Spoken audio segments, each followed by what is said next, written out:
Abraham vino, Padre querido, Padre bendito, luz de Israel. Abraham vino, Padre querido, Padre bendito, luz de Israel.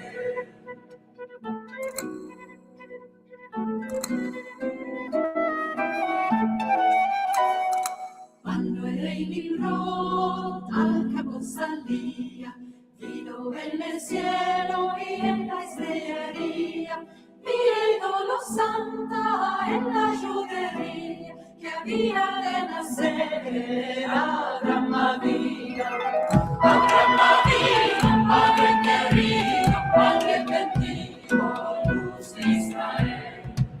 Abraham vino, Padre querido, Padre bendito, luz de Israel.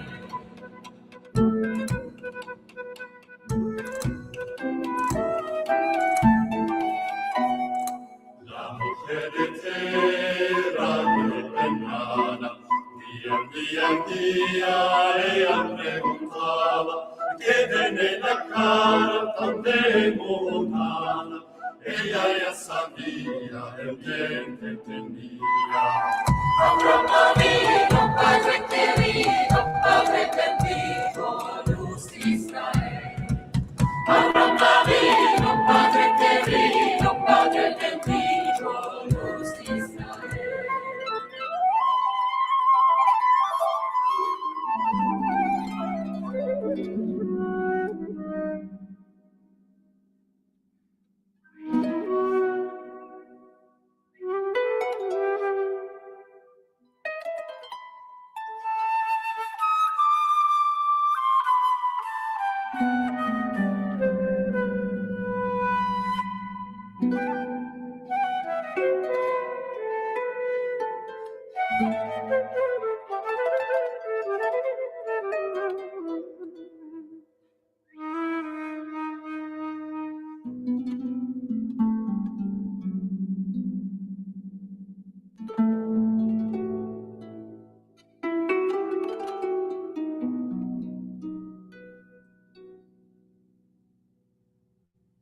Al fin los 9 meses pariquería, iba caminando por campos en viñas, y a su marido no le descubría, topó una mara y parería.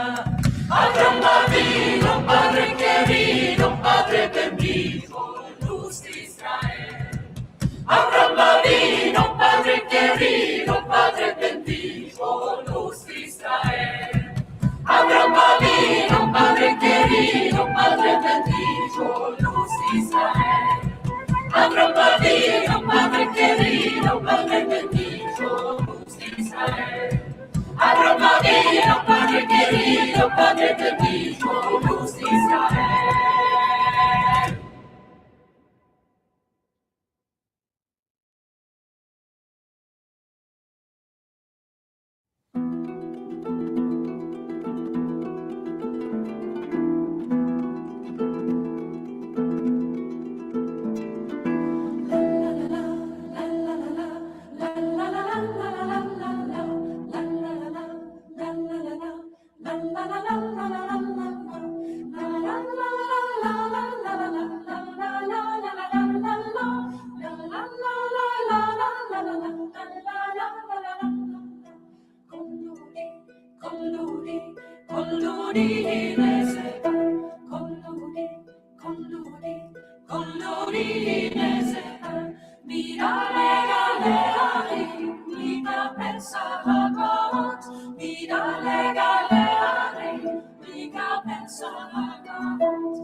שיר למעלות,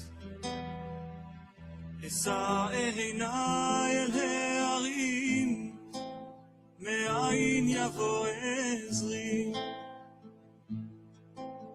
עזרי מעם השם, עושה שמיים וארץ, אל ייתן למות רגליך, אל ינום שומרך.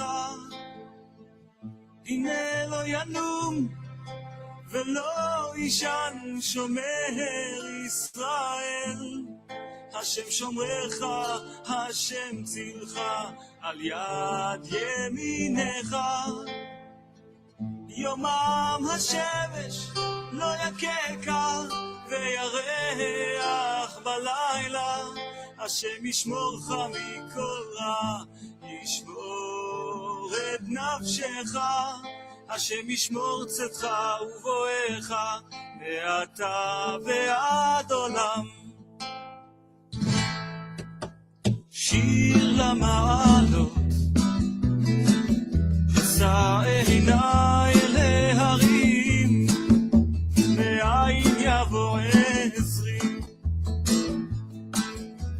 עזרי מעם השם, עושה שמיים וארץ, אל ייתן למות רגליך, אל ינום שומרך. הנה לא ינום ולא ישן שומר ישראל, השם שומרך, השם צילך, על יד ימינך. יומם השמש לא יככה, וירח בלילה. השם ישמורך מכל רע, ישמור את נפשך. השם ישמור צאתך ובואך, מעתה ועד עולם.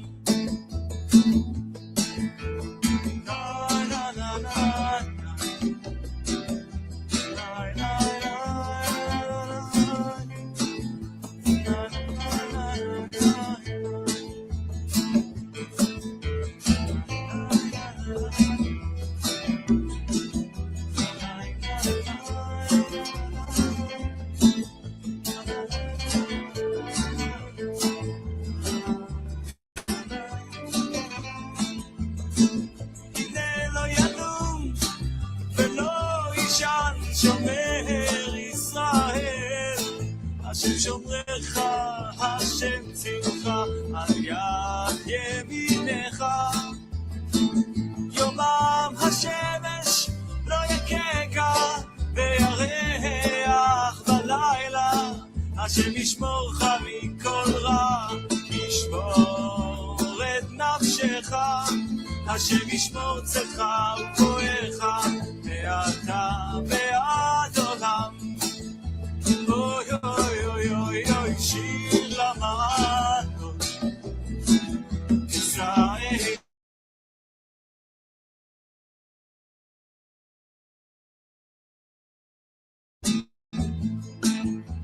עזרי השם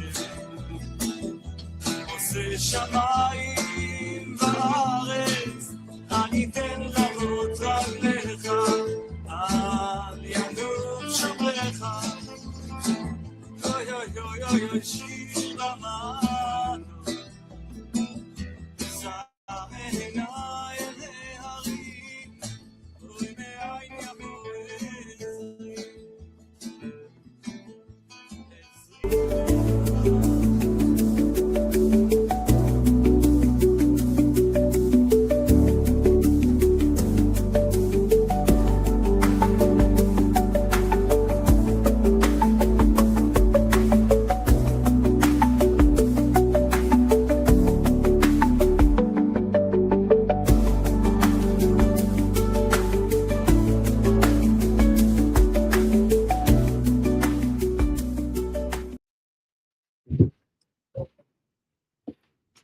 Shabbat Shalom, everybody. Shabbat Shalom, and welcome to this week's World Alliance of Qara'im Torah study. And we have, as usual, I hope what will be an interesting and exciting Torah study ahead. So we're going to conclude today the book of Zefaniah, and then we will continue. And then we will continue in Numbers, chapter 2, which is the arrangement of the tribes around the camp, around the Mishkan, around the tabernacle, the tent of meeting, and we'll continue on in Numbers, in the book of Numbers, which we started a couple of weeks ago. So let's see. I did want to present today an interesting, let's say, refutation of rabbinical ideas. So the rabbis use a number of verses in the Tanakh to try to, quote unquote, prove that that lineage is matrilineal rather than patrilineal. Now we all know with a study of history that it was the rabbis, when they rose to power, who switched over from patrilineal descent to matrilineal descent. They followed the Romans. A good friend of mine, I think I can now call him a good friend of mine, wrote his doctoral thesis on the influence, we could say in general, the influence of Greco-Roman culture on the Jews of that time. That's when the rabbis were rising to power, and there were certain laws within Roman within the Roman Empire, which followed matrilineal descent rather than patrilineal descent. Specifically, if someone was, and please don't quote me 100% on this, I'd have to go look it up, or you'd have to ask him, but I believe I'm restating this accurately. If not, then it's not too far off. So if someone was not a Roman citizen, then their lineage was determined by the mother rather than the father. Again, don't quote me 100% on this. I have to go look up the details. It's been a month or two since I looked it up, but that is more or less the correct details. So the switch over from patrilineal descent to matrilineal descent was under the influence of the Romans, and it was under the influence of the rabbis wanting to create a new religion. As I always like to say, Rabbinical Judaism was the first Reform Judaism, and I mean that as a quip, but there's a lot of truth to it. It is not Torah, as I say every week. Rabbinical Jews do not follow the covenant of the Torah. They follow a tiny little thread that grew out of control, like a virus or like a disease, in post-exile Judea. Remember, all of the rest of the tribes, the northern kingdom, had already been destroyed by and exiled by the Syrians in 722 BCE. So after 722 BCE, all that remained was the southern kingdom, also known as Judea. And then, of course, they were exiled by the Babylonians in 586 BCE. The Babylonians were conquered by the Medians within a couple of decades, and then the Persians, who were also a Western Iranian tribe, rose to power, essentially usurped the Medians, and the Persians became, within a period of 50 years, became the owners of the entire formerly Neo-Babylonian kingdom. That was when you had Cyrus Koresh, who, by the way, is called Mashiach Yahweh, the anointed one or the Messiah of Yahweh, for all you Christians out there. At any rate, I digress, as I sometimes tend to do. The point being that out of this exilic period, so the Persians were, to make a long story very short, were conquered by the Greeks. Alexander the Great conquered the entire, Middle East and beyond in 332 and thereabouts. I think Israel was conquered in exactly 332 BCE, and that introduced Hellenistic culture into the wider region. Then when the Seleucids took over, then Alexander the Great died. His kingdom was broken up was distributed among his generals. Israel was run by the Ptolemies, the Ptolemaic kingdom, and that was taken over by the Seleucids in around 200 BCE, and the Seleucids began a very aggressive campaign of Hellenization, and that's exactly the period that the rabbis began to rise to power. So their influence was Hellenism, and the second branch, there were already well-established communities in the exile in former Babylon, which was now part of the Greece or the Greek derivative kingdoms. I believe it was ruled also by the Seleucids, if I'm not mistaken. At any rate, so the Babylonians the Jews living in Babylonia also started becoming heavily influenced by Babylonian, Persian, and then Hellenistic culture. And this is the milieu, it's not fancy, but that's the right word. This is the atmosphere in which Rabbinical Judaism arose. So Rabbinical Judaism is a Greco-Roman derivative reform Judaism. It's a derivative religion of Torah. As I always say, it is not Torah, just as Islam is not Torah, and just as Christianity is not Torah. In fact, there's one guy I watch who I'm not a very big fan of his, but I watch him because he's interesting, and sometimes he makes some interesting points. And one of the things he points out is that Rabbinical Judaism, and I think he states more along the lines of rabbinical Judaism was influenced by Christianity rather than the other way around. I'm not sure if I would go that far, but they both grew out of that same atmosphere, that same Greco-Roman, that Greece/Roman controlled Israel, Middle East, Babylon, Persia, the whole Middle East was controlled by Greece, and then later on the Romans. Israel fell under Roman control in 63 BCE when the Pharisees invited the Romans in to take over the place. Shows where their hearts were. Those same Romans, then 130 years later, destroyed the Second Temple with, I believe, the tacit approval or the tacit stamp of approval from the Pharisees, which at that point could already probably be called the rabbis. Maybe the cutoff was after the destruction of the Second Temple. At any rate, my point is that what you are seeing when you look at rabbinical Jews is you're seeing Greco-Roman Jews. That's why I always like to make fun of them. I don't make fun of them for the sake of making fun of them. I actually make fun of them to kind of wake people up, including themselves. I'll give them Roman names. So if I know a rabbinical Jew named or a rabbi named, I'll just make up a name. Rabbi Levi, Rabbi David Levi. I'm just making up a name.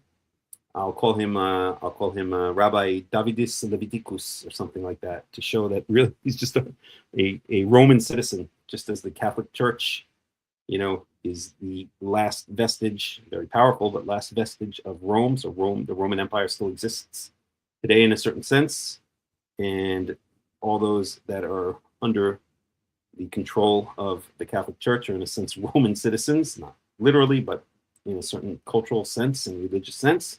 So rabbinical Jews are also Roman citizens. They're essentially Greco-Roman Jews. And in their stubbornness, remember Leviticus chapter 26:40, you shall admit the sins of your fathers and repent of those sins and return to Yahweh, your God, paraphrasing. But so the rabbinical Jews are still living in the stubbornness of the exile. You would call him Davidikus Schmuckus. I like that. That works. How about Davidikus Schmuckulus or something like that? At any rate, so remember that thank God, rabbinical Judaism is dying. It is dying, as I say again very frequently. Follow the trend line 300 years ago, close to 100% of Jews were observant rabbinical Jews, Orthodox Jews. Now it's down to around 10 to 15%, and the numbers are falling. And I believe that many things will happen. It's my personal opinion. I don't claim to be a prophet. A famous rabbi used to say, I'm not a prophet, I'm a loss, but I certainly don't claim to be a prophet. But I do predict that within a generation, rabbinical Judaism will completely cease to exist, thank God. As the Geula, as the redemption, as the return to the land of Israel continues, then rabbinical Judaism, which is a vestige, which was born of exile, and died as the exile ended, will continue, follow the trend line, continue to die, or continue its death throes, and that's what it's in right now. It's in its death throes, and will eventually just bloop, disappear, like Pac-Man, gone within a generation, if not less. I think many things will happen in the world and within the nation of Israel, which will accelerate that, and it might be a lot less than a generation, but certainly within a generation, I think will be gone. It has no place. It cannot coexist with the Geula. It cannot coexist with the redemption.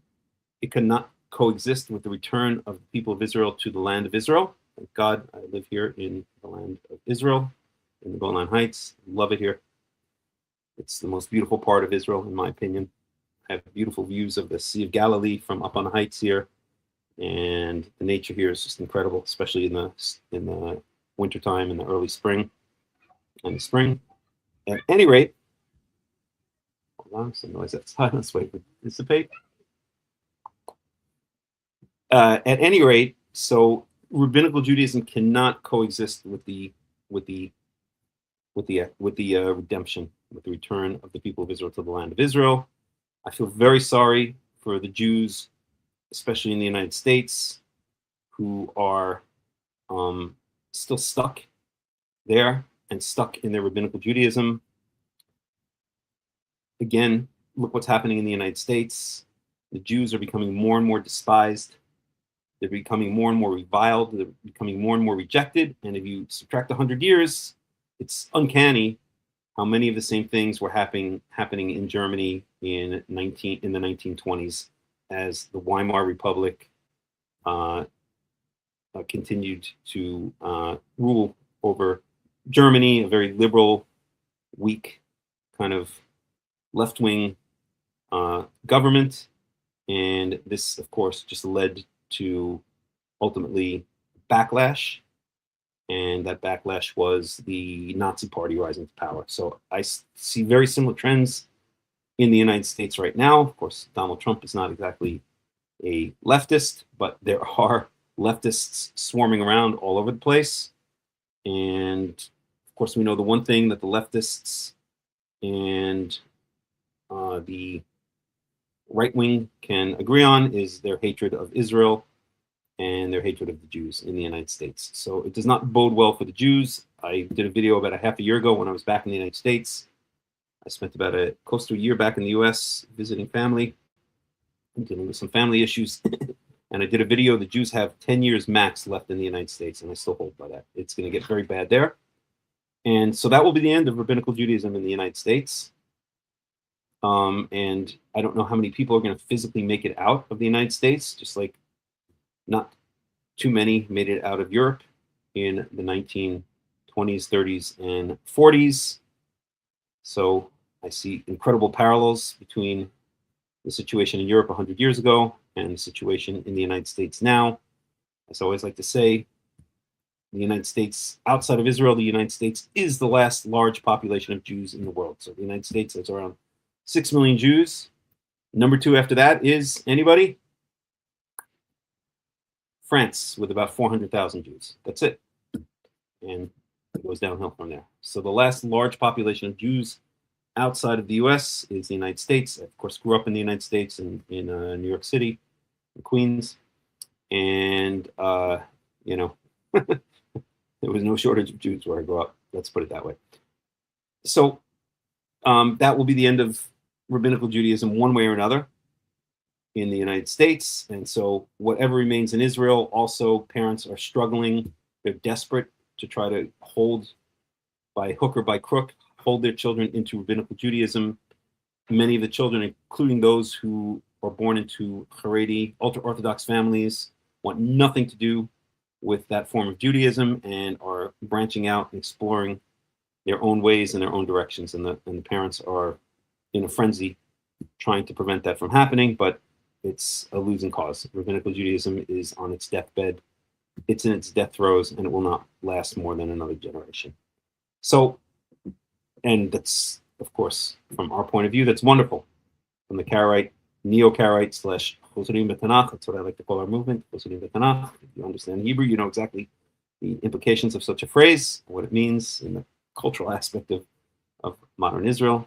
So our Choserim B'Tanach, the Return to Tanakh movement, is growing. It's growing exponentially. There are some wonderful purveyors of this truer form. I won't say true because, you know, I'm not going to claim that everything I say and do and know is 100% in line with Torah. We've been so distanced from our God, Yahweh, and from our land for so long that who knows, maybe I'm sure there are many things that I have to learn, but I would call it a much more true form of Torah. And this is what is rising exponentially. So, right. So originally what I was talking about is the rabbinical switchover from patrilineal to matrilineal descent. Many well-known medieval Karaite commentators, scholars have pointed out how the rabbis deliberately, or maybe they didn't use the word deliberately, but I think they imply at least deliberately. I would say deliberately. I would say the rabbis deliberately destroyed the kahuna, the priesthood, in order to take power over Israel. They deliberately aided the Romans in the destruction, or did not resist the Romans in the destruction of the Second Temple. They cry crocodile tears every Tisha B'Av over the destruction of the Second Temple, but I believe they wanted the Second Temple destroyed because that would be the end of the priesthood. They switched holidays. They switched 180 degrees across the calendar, the meaning of the new year. The new year is the first day of the first month in the springtime, the month of the Aviv. They switched it to the first day of the seventh month, and they have their fake, false, invented holiday of Rosh Hashanah coming up in less than a month. We celebrate it, of course, as the first day of the seventh biblical month, Yom Teruah. Has nothing to do with the new year. They switched from patrilineal descent to matrilineal descent. So they did things that were 180 degrees on purpose. Dafka, as we like to say in modern Hebrew. It's actually an Aramaic word, Talmudic word, but it doesn't matter. It's in modern Hebrew. They deliberately did it, just as, again, medieval Karaite commentators, including Daniel Kumisi, points out that just as King Yerovam ben Navat, the first king of, after the kingdom split, after the death of Solomon, the first king of the northern kingdom, one of his first acts, or one of the first acts he did recorded in the Tanakh, was to set up alternative places of worship. Instead of Jerusalem, he set up two places of worship, one in Bethel and one in Dan, not far from me, and I visited Tel Dan and did a video on it. Look it up on the channel. And so, and the other thing he did, Yerovam ben Navat did, was he made an alternate holiday, just like the rabbis have done, making a new holiday in imitation of Sukkot that instead of falling, falling on the 15th day of the seventh month, was a a 7-day holiday falling on the beginning on the 15th day of the 8th month. So he did exactly what the rabbis did. He made up new holidays, just as the rabbis changed the new year from the first of the first month to the first of the seventh month. They completely disregard the true meaning of Chag HaShavuot, the Festival of Weeks, and make up a new fake holiday called Chag Matan Torah, based on complete speculation that the Shavuot falls on the same day that the Torah, the Ten Commandments, were given on Mount Sinai. There's absolutely no proof of that whatsoever. So the rabbis are, according to Daniel Kumisi, I believe it was Kumisi, and other medieval Karaite commentators, the rabbinites, the rabbis fall, they follow in the footsteps of Yerovam ben Navat, the first king of northern Israel. And of course, one of the things they did was switch over from patrilineal descent to matrilineal descent. I believe just as they deliberately destroyed the priesthood, just as they deliberately, or at least tacitly, acquiesced to the Romans' destruction of the Second Temple, because that helped them gain power. The Pharisees were essentially aligned with the Romans. The Pharisees invited the Romans in 63 BCE, destroying, ending the Hasmonean kingdom, which had existed since around 165 BCE. That's the Hanukkah story. So just as they deliberately did all that, so they deliberately wanted to blur the meaning of Israel, the meaning of who was an Israelite and who was part of the nation of Israel, by switching over from patrilineal descent to matrilineal descent. They wanted to destroy the nation from within by blurring the lines between Israelite and non-Israelite. And so they point to a certain verse. I'll just bring it up, but I'm not going to go into detail now because I want to prepare a very detailed response, which maybe I'll hopefully be able to do by next week. But let me see if I could find it here. Just give me 1 second here.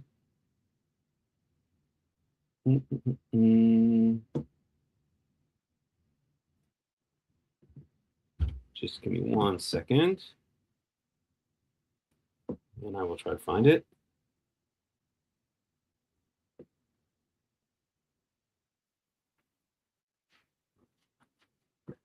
One second, please. Let's see if I can find it. There it is. It's Deuteronomy chapter 7, verse 4. Let me bring it up. Just give me a second. I'll bring it up.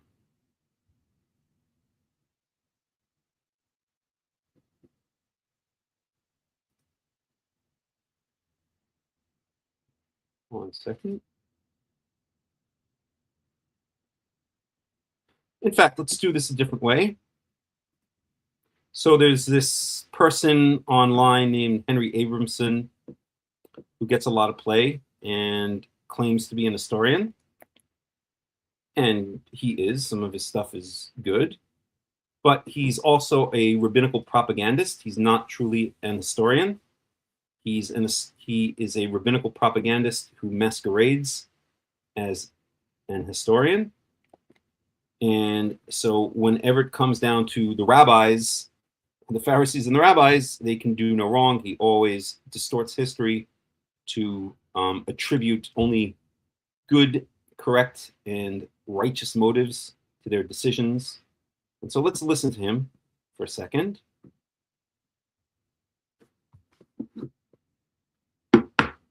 And just give me a second to just cue this up. Give just a second. Let me see if I can find it here. There it is. Okay, so I'm going to share the screen. And so we said this is Deuteronomy 7:4 for those of you who want to follow along at home.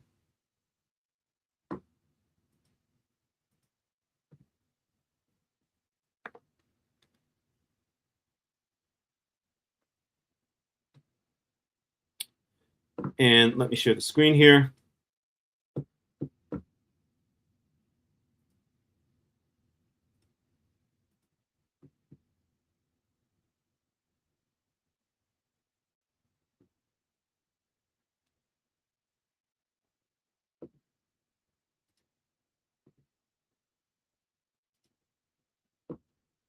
So he says, frankly, if I were a rabbinical Jew, I would not attend any Jewish gathering without a firearm. Well, if you attend synagogue, you get to do all kinds of fun things like pray in Aramaic, which is not the language of our people. Of course, the rabbis are going to say that parts of the book of Daniel, parts of the book of Ezra are written in Aramaic. Those are post-exilic books. That just happens to be the language that was spoken at the time, but those are very, very few passages in Aramaic. They may point out that Lavan names the pile of rocks that serves as the border between himself and Jacob with an Aramaic name, so therefore Aramaic is holy because it appears in the Torah. Well, Egyptian words like Khartoumim, Egyptian magicians, also appear in Torah, and as well as the name of even Joseph, Tzafnapaneach, is the Egyptian name that was given to him by Pharaoh, the Pharaoh who brought him out of the dungeon. So therefore, I guess Egyptian is also holy. And there are other languages. There are Persian words in the book of Esther, many Persian words in the book of Esther. So I guess Persian is also holy, and on and on and on. Just because a word from a language appears in the Tanakh does not make that language the language of our people. I don't even like to use the word holy, okay? Our language is Hebrew, is biblical Hebrew.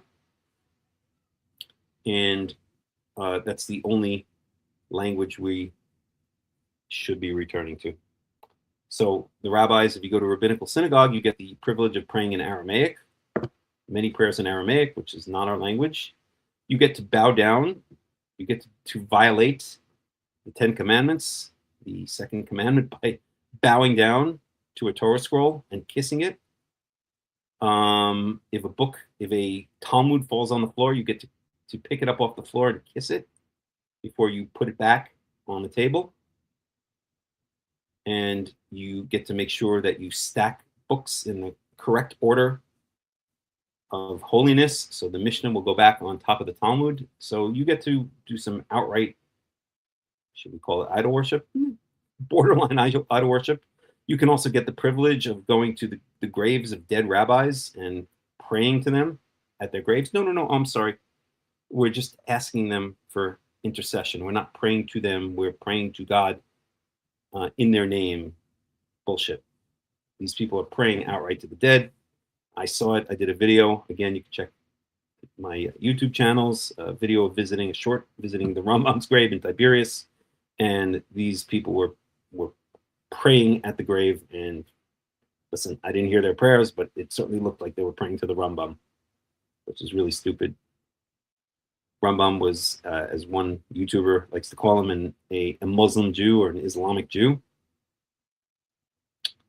So, okay, so just very briefly, and let me play this. Let me bring this up, and we're going to watch this rabbinical propagandist who masquerades as an historian. And if you listen to his words very carefully, you can see he's a propagandist. Not here, but in general. When it ever comes to anything regarding the rabbinical point of view, you can see he's a propagandist and not actually an historian. But let's check him out. And I'll stop it at certain points and make comments. Okay. So this is Henry Abramson.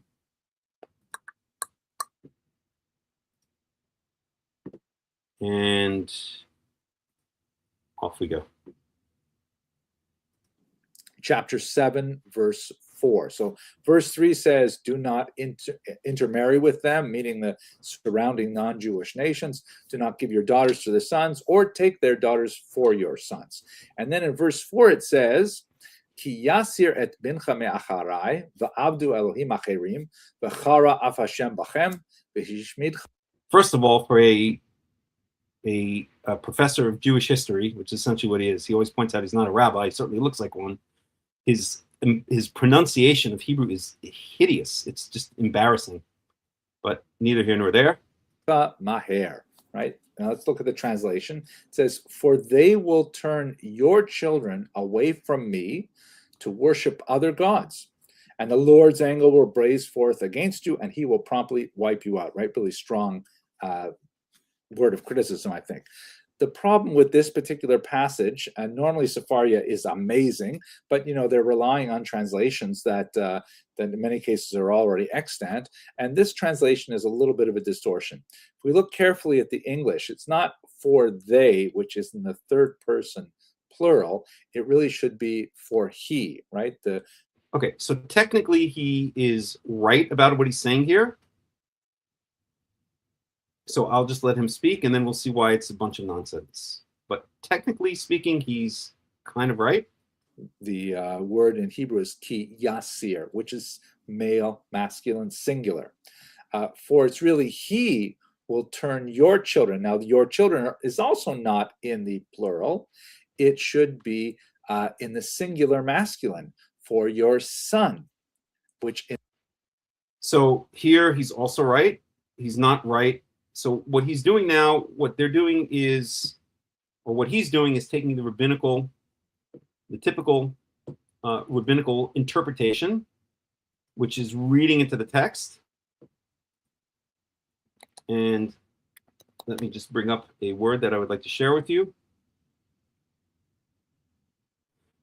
So there are two words. Let me bring it up here. So let's go to the only rabbi I trust, Rabbi AI, Rabbi Google Genesis. What do they call it? My AI agents mixed up. So let's learn the word exegesis.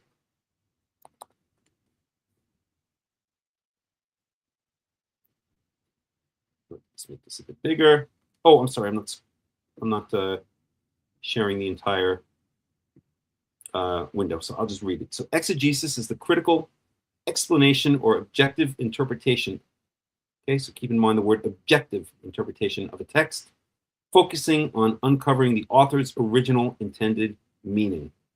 Derived from the Greek word whatever. It literally means to lead out or draw meaning out of the text itself. Okay, that's exegesis.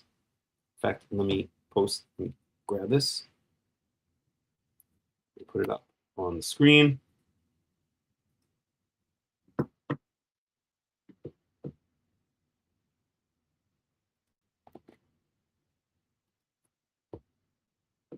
Shabbat Shalom.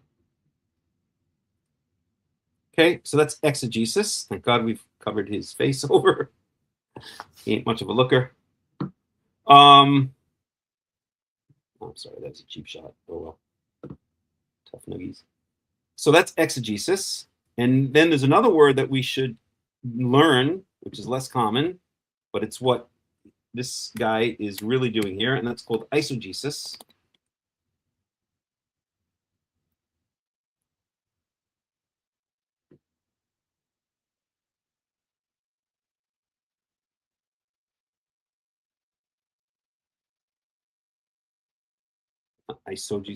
Eisegesis.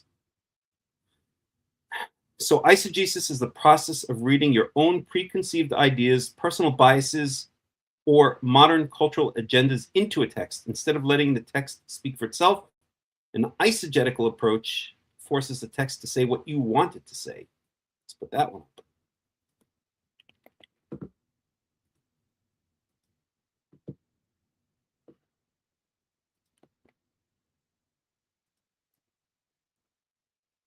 So we want to be doing exegesis. As an old Karaite teacher of mine used to say, and I'll give him credit where credit is due, he always used to say that our goal as Karaites, as Neo-Karaites, Chosunim Tanach, is to understand the Torah as an ancient Israelite shepherd would have understood it in a public reading, or listening to it in a public reading. I don't have much respect for that particular teacher in many ways, but he did teach me some very important things, and that's one of them. Okay, so what is eisegesis? So eisegesis is the process of reading your own preconceived ideas, personal biases, or modern cultural agendas into a text instead of letting the text speak for itself. An eisegetical cuts off there, so I'll just read it. I think we get the idea, though. So an eisegetical approach forces the text to say what you want it to say. Let's try this one more time. Let me repost. Oops. 1 second here. No, you get the idea. I don't need to. Okay. So when we watch this Henry Abramson dude, let's ask ourselves, is he doing exegesis? Is he trying to understand the text as an ancient Israelite would have understood it? Or is he doing eisegesis? Is he reading into the text to try to have it fit, to try to retrofit it? Yes, retrofit it to his preconceived notions. In other words, his obsession to be a, what's the word I'm looking for? Bitch? No, that's not the right word. A lackey? No, let's go with bitch. A bitch for the rabbis. Okay, so let me take this away and let's continue listening to Mr. Dr. Henry Abramson. In this context would mean your grandson. Oh, and by the way, can everybody hear? I'm pretty sure I have it set right. Can you hear him? Can you hear him talking?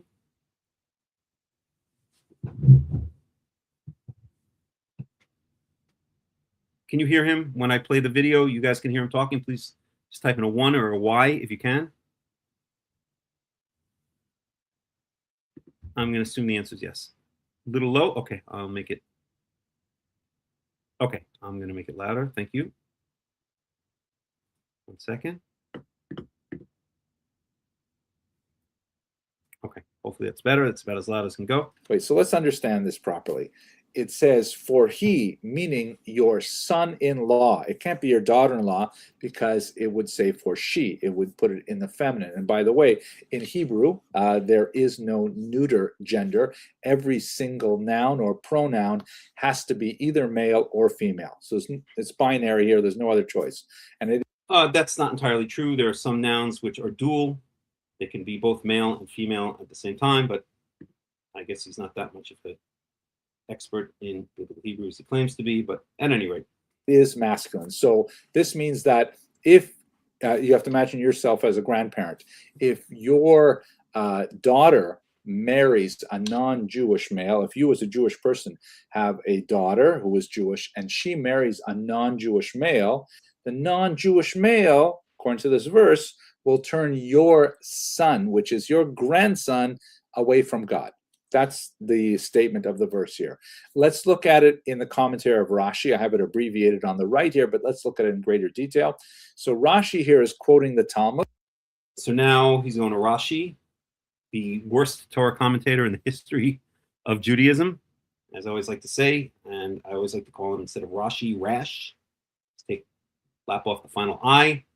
And the reason I do that is because many, many years ago, back in the 1990s, when Hebrew word processing was just in its infancy, and it would do autocorrect, whenever I would type in the word Rashi, I was actually a rabbinical Jew for about close to 10 years, and Orthodox in varying degrees Jew for about 10 years. Whenever I type in the word Rashi, it would autocorrect it to Rash. So I stuck with that. I like that autocorrection. It makes sense to me. So Rash, now he brings in Rash, the most incomprehensible, worst Torah commentator in the history of Judaism, which is of course why rabbinical Jews love him so much.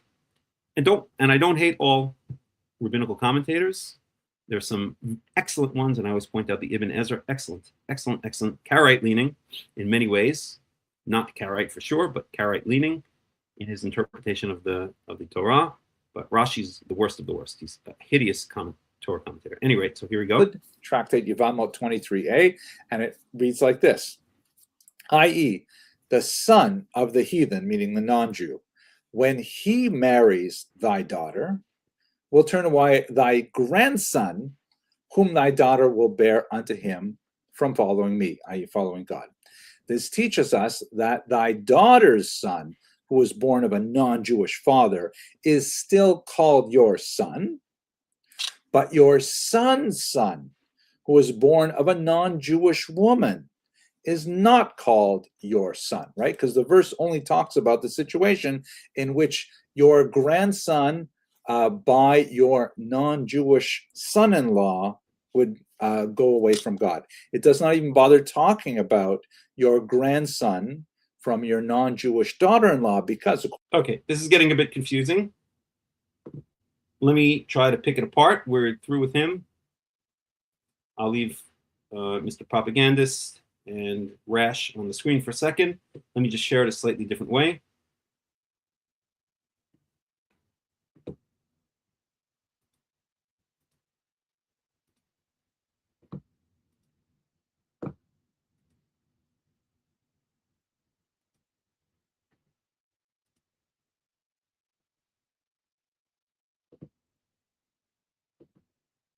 No, it's not showing up. I don't know why. Weird. 1 second. There we go. So let's read what Rash has to say. So Dr. Dr. Abramson is saying that, if we go back just a bit, and I'm just going to do this very briefly, and then next week maybe I'll get into it a bit more, right? Let's go back just a drop. Okay, so he says that that the subject of the verb here is the person's son-in-law, so it's the father speaking. Okay, fair enough. That's your son, but it says the son-in-law, and then when it says bincha, your son, that this is the grandson. So this, okay, let me explain. So what it says here in the Hebrew is ki yasir et bincha me'achrai v'abdu Elohim acherim v'hara'af Yahweh b'chem wa'ishmidha maher. So this is literally what it says. When he, because he will remove or deviate your son from away from me, and they will worship other gods, and the fury, literally the fire, will come out of the nose of Yahweh, but the fury of Yahweh will be upon them, and he will destroy you very quickly. So forget the idea that this is going back and forth between the singular and the plural on a number of occasions. It's very common in Biblical Hebrew. So this says that, so okay, and let me just read the verse 3. So this is Deuteronomy 7:3.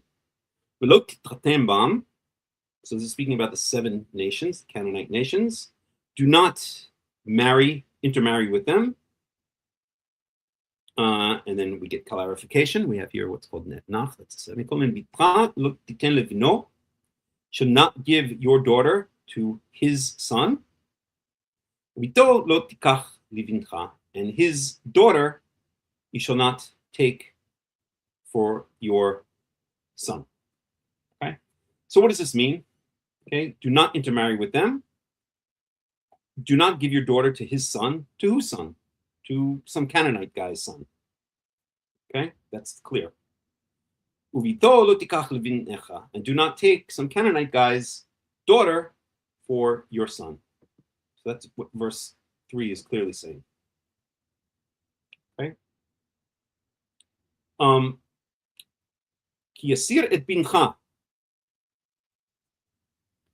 So now what Dr. Abramson is saying here, quoting Rash, is that this is now talking about so let me again translate it literally. He will deviate your son away from me. Okay, so the question is, who's the he and who's your son? Okay, well clearly we already have here, we're already talking about in the previous verse, okay, Livinecha. Okay, do not take his daughter, the Canaanite's daughter, to your son. And we have the same word here. Okay, your son. So clearly, since the words are occurring right next to each other in parallel, related verses, then it's talking about the same thing. So this is clearly, we're talking about an Israelite's son, right? So this is clearly an Israelite's son, okay? So then who's the Ki Yasir? Okay, so, okay, again, let me give, I'm not going to do the whole thing now. I'm going to go into in detail hopefully next week. But what I want to say is, because we're just going to go too long if we go into it in detail. But what Dr. Abramson, the good doctor, is saying is that here, so again, it says he will remove your son from away from me, or he will take your son away from me. This is God speaking, okay? This is Yahweh speaking. So who's the he? So he is your son-in-law. Your daughter has married a Canaanite, and the he is your daughter's Canaanite husband. And when it says your son, he's saying that is the child of your daughter and her Canaanite husband. In other words, your grandson, whose mother is your daughter, and whose father is a Canaanite man. So this is clearly not what it's saying here. This is eisegesis. This is not exegesis. This is reading into the text to prove a predetermined point of view rather than exegesis, because it's very clear, because we have the word bincha here in verse 4, we have the word livnecha in verse 3, that it's talking about the same son, and clearly verse 3 is talking about the son of an Israelite. But here, Abramson says that it's talking about the son of, or the grandson of an Israelite whose daughter, that Israelite's daughter married a Canaanite, and that this is his grandson, and then this is the Canaanite son, the one who will take your grandson. So your Canaanite son-in-law, right? That's why it's a son-in-law, will take away your grandson, your daughter's son from Yahweh. Okay? And this is used, this eisegesis, this reading into the text is used by Rash to attempt to prove that matrilineal descent applies. And let's listen again to the explanation. Oh, I have to reshare it a different way. Well, let me just go ahead here. Okay, so we're going to read Rash's comment. So, for he will turn away your son from following me. Okay, i.e., the son of the heathen, when he marries your daughter, will turn away your grandson, whom your daughter will bear unto him from following me. This teaches us that your daughter's son, who is born of a heathen, is termed your son. But your son's son, who is born of a heathen woman, is not termed your son, but for her son.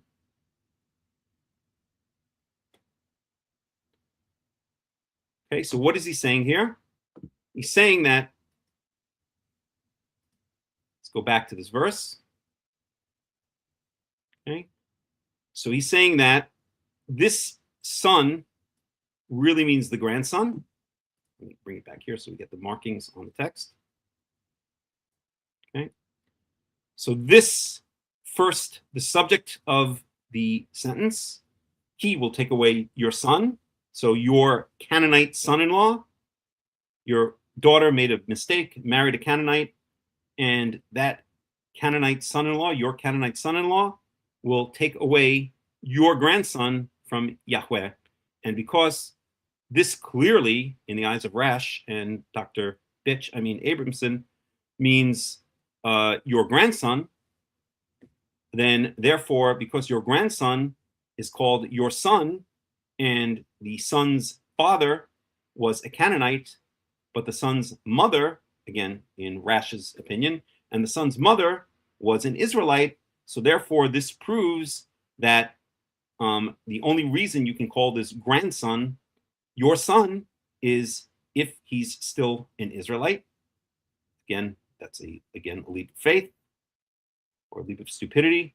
And therefore, since the father, this grandson's father is a Canaanite, but this grandson's mother is your daughter, an Israelite, therefore this proves that it goes by the mother, that descent goes by the mother rather than by the father, because otherwise you would not be able to call this grandson, it doesn't say grandson there, it says your son, you would not be able to call this grandson your son or your grandson if he weren't Jewish. Again, I'm paraphrasing Rash here. Okay, so therefore he's Jewish, and because he's called your son or your grandson, and his father is non-Jewish, his mother is Jewish, retrofitting the word Jewish, but again, that's when Rashi and Abramson would have been writing, they already would have called them Jews. So therefore, since this grandson's father is non-Jewish, his grandson's mother is Jewish, and yet he's still called your son or your grandson, therefore he must himself be Jewish, and that proves that when someone has a Jewish mother and a non-Jewish father, they're still Jewish. That's the logic, quote-unquote logic. Okay? The insanity of this, the eisegesis, the reading into this text is embarrassing. Anyone who is not brainwashed into the rabbinical movement will see right through this eisegesis, this complete mangling of the text. Okay? Clearly, from context, okay, when it says bincha, your son, in verse 4, it's clearly talking about the same son in verse 3, the binecha, okay? It's basically the same word.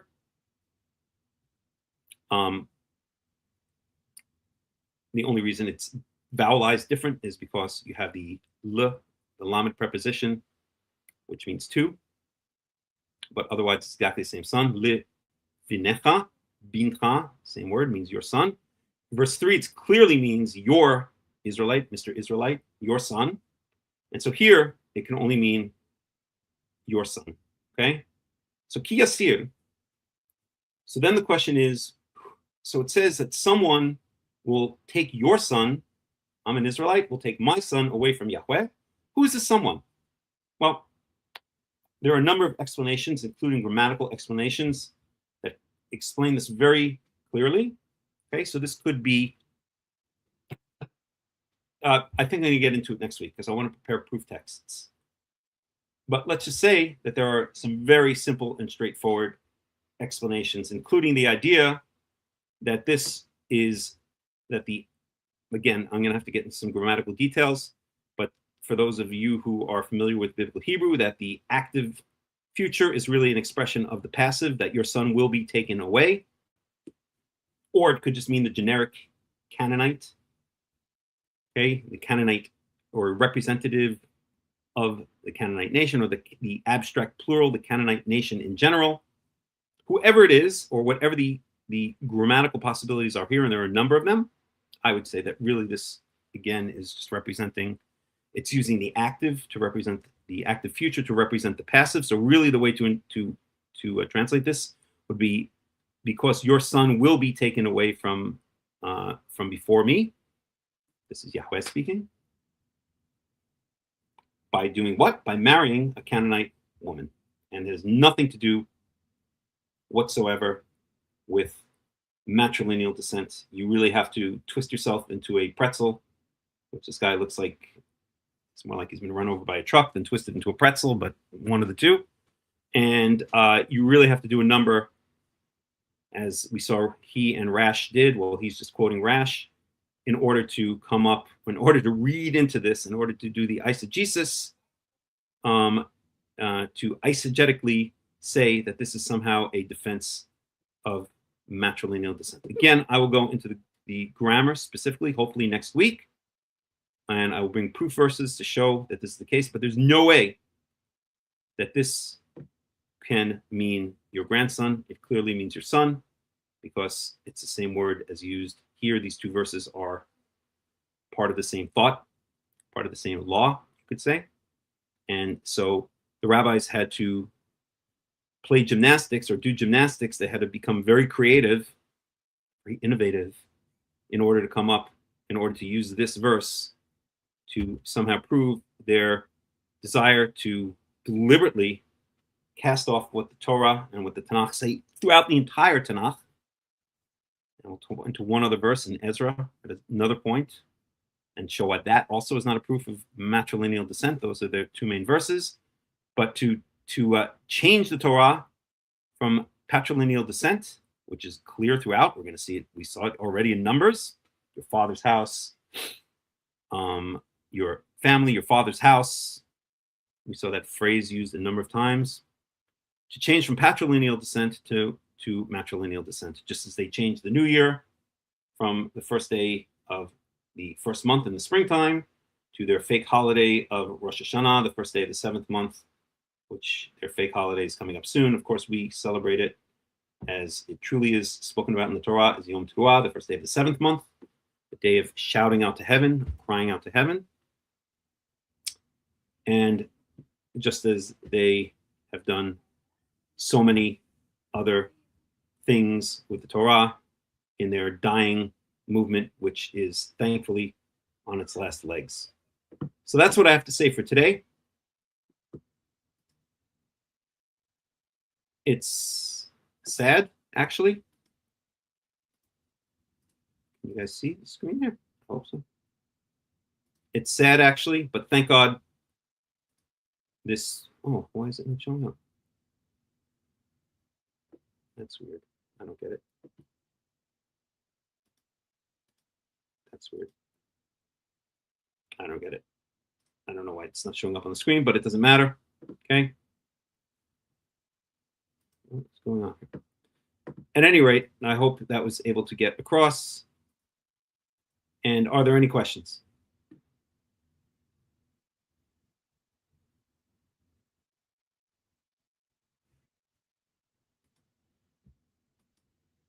Screen share is a little bit strange. At any rate, if you weren't able to see the text, then I hope I was able to explain it well enough. If you can't see the text next time on the screen, please let me know, and I'll disconnect it and then reconnect it. Okay, any questions, any comments before we go into the book of Zefaniah?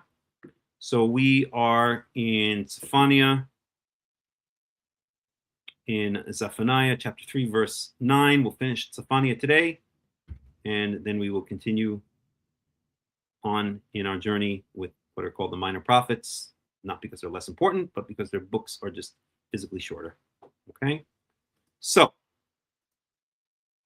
let's take a quick break for a minute. I'm going to drink some water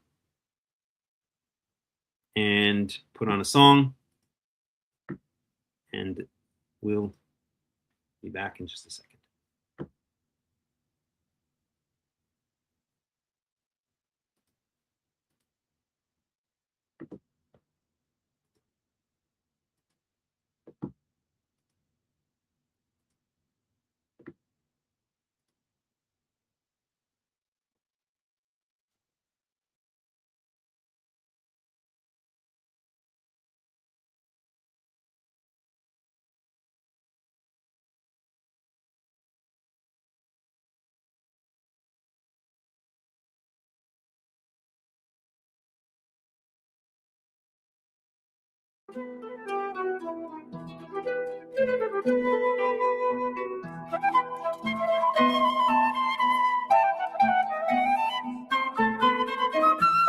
Avino, Padre querido, Padre bendito, luz de Israel.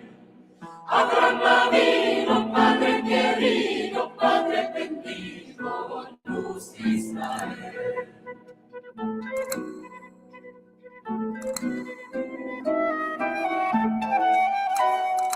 Cuando el rey Nimrod al campo salía, vino en el cielo y en la estrellería, y el dolo santa en la judería, que había de nacer Abraham Avino.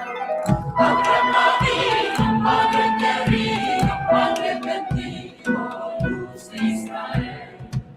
Abraham Avino, Padre querido, Padre bendito, luz de Israel.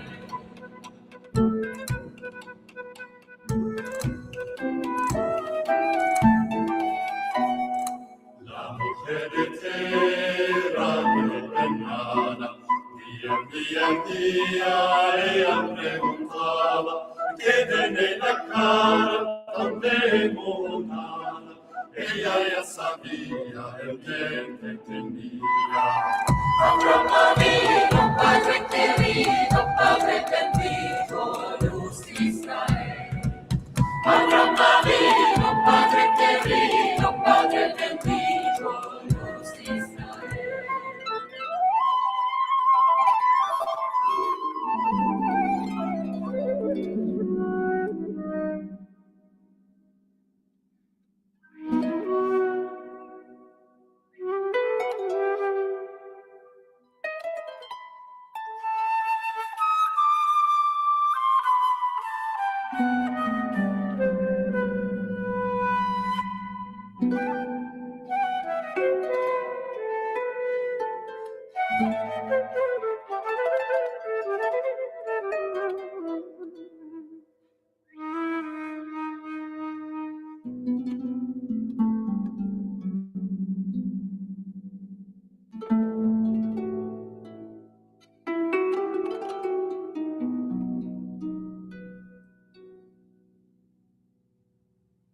Al fin los 9 meses pariquería, iba caminando por campos en viñas, y a su marido no le descubría, topó una mara y parería.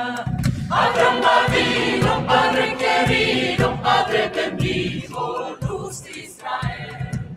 Abraham Avino, Padre querido, Padre bendito, luz de Israel. Abraham Avino, Padre querido, Padre bendito, luz de Israel. Abraham Avino, Padre querido, Padre bendito, luz de Israel. Abraham Avino, Padre querido, Padre bendito, luz de Israel.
Okay, welcome back, everyone.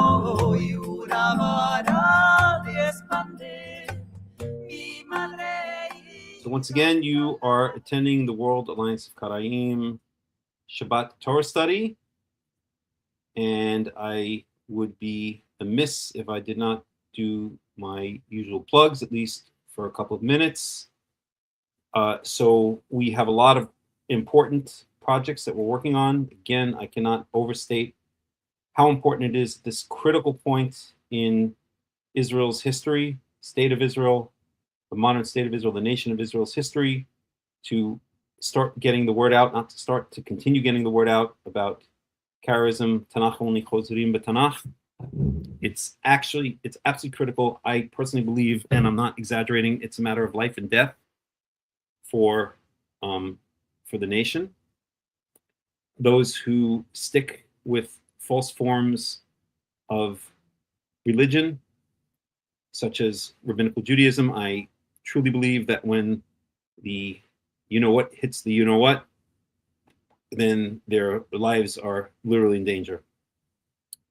So we have a lot of projects that we're working on, and including setting up a physical community here in Israel in the Golan Heights, and we want to set up also a satellite community in Jerusalem, setting up a learning center, eventually schools, newsletters, parsha sheets, all of this kind of stuff.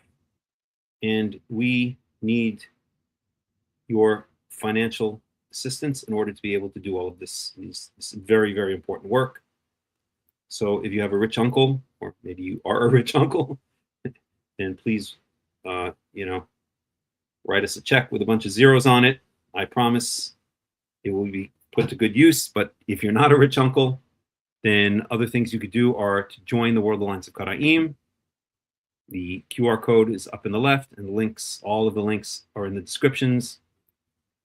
I really would appreciate that everyone who comes to this Torah study on a regular basis would at least do that. It's not very expensive. It's about half the price of a cell phone service in the United States.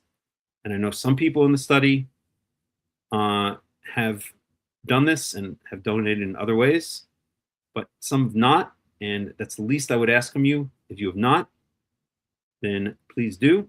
You're helping us financially, and this makes a huge difference. In addition, if you usually give tzedakah, charity, tithe, you give a portion of your monthly salary, then I ask you to consider directing that towards the World Alliance of Qara'im. We have a nonprofit organization set up in the United States, if that is concerned, or you can just, again, use any of the donation links in the description. I'll put one up right now. Just give me a second here. Where did that go? Okay. So it's a link to donate by debit or credit card anywhere in the world. And any other donations you would like to give to us, I promise you will be put to good use at this critical time. So please consider supporting us financially, and please know that you'll be making a huge difference in the future of the nation of Israel. And I don't say that lightly. I truly believe this from the bottom of my heart. This is so important, what we're doing right now, critical for the future of the nation. And I don't know, there are a couple of other people out there, thank God, who are doing it. I'm not going to mention any names, but a couple come to mind. They're doing a great job. God bless them. But we also, or we are one of those people / groups, and our mission is extremely important, extremely critical. So please consider donating to us. Okay, enough said about that. If you're not part of our World Alliance of Qara'im WhatsApp announcements group, then you should be. In it, we send out all our announcements. That's free and open to everybody. So if we have an upcoming Torah study or any other announcements that we wish to let the public know, then we publish it among other places in that WhatsApp group. We also have a Facebook page. You can see all the links in the description. I also should say I have some services that I do.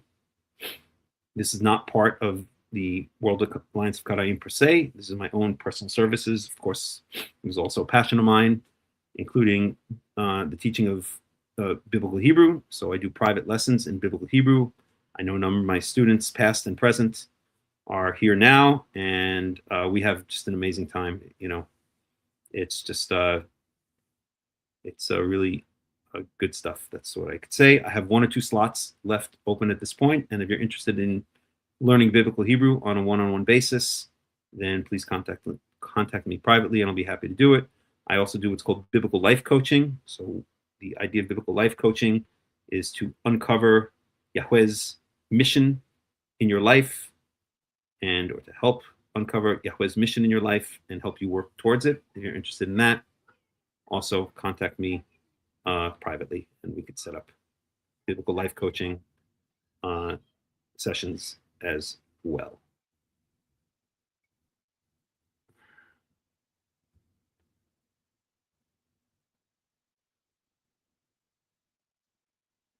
So Hadassah Thomas says, I know this is off topic, but I really need an answer to this. I'm a Tanach-only believer.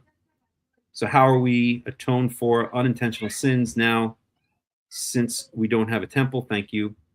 That's a long story. The basic bottom line, Hadassah, is I know this is going to sound like a radical idea, but I really wouldn't worry about it too much, okay? We don't have a temple. So there's not so much you can do. All you could do is try to be a better person each day. You know, ask for forgiveness for any sins that you recognize. Try to recognize those things you're doing wrong, as we all need to do each and every day. Speak to Yahweh, speak to your own heart, speak to other people that you trust, and just try each day to be a good person, maybe a little bit more wiser or a little bit wiser and better person each day, as we all are trying to do, including myself, and not to worry about it too much, not to sweat the small stuff. Honestly, I know it sounds like it's a big thing because it's in the Torah, but I actually believe that animal sacrifices will not be brought back in the future. I've spoken about this in the past. There are certain proof verses which I like to use, such as, I believe it's Jeremiah chapter 16, verse 15, and then Jeremiah chapter 3, verse 16. If I'm not mistaken, you can look them up yourselves. But animal sacrifices, in my opinion, was a relic of the past. It was necessary at the time because that's the way all cultures worship their gods, through animal sacrifices. But I don't think that it will be relevant to the future. I don't think that when a temple is rebuilt on the Temple Mount on Mount Moriah in Jerusalem, I don't think there will be animal sacrifices. That's my personal opinion. You should also know that there are not everything was an animal sacrifice. It was also called a mincha, which was a grain sacrifice. And there are also certain sacrifices that if you don't have the money to pay for an animal, or for a mammal, then you pay for a bird. And if you don't have the money to pay for a bird, then you can bring a grain sacrifice. So animal sacrifices are not essential to gaining atonement. It was the way that Yahweh communicated with us in ancient times, because it's the way that all nations in the area communicated with their gods, and Yahweh didn't want to take us completely out of that cultural context. So I wouldn't worry about it too much. There's nothing you can do anyway about it. So just try to be a better person each day. Okay, that's my answer. I love animals too. I'm a vegetarian. I've been a vegetarian for 30 years. I do eat fish once in a while, but I do not want to kill animals and consume them. There's something barbaric about that. I wouldn't take my cat and chop it up and turn it into soup. So why would I want to do that to a cow or a lamb? They have feelings just like a cat or a dog. So I hope also, and I believe, that animal sacrifices will not come back in the future. Obviously, we're allowed to eat animals in this day and age, but it just doesn't work for me, and it hasn't worked for me for 30 years. The only animals I eat once in a while are fish. Fish are lower level animals. They don't have the same feelings that a mammal would. And so once in a while I will eat fish, but even that I don't really do so often, and I certainly don't eat birds or mammals. Anyway, let's go on to Zefaniah. So I'll share the screen.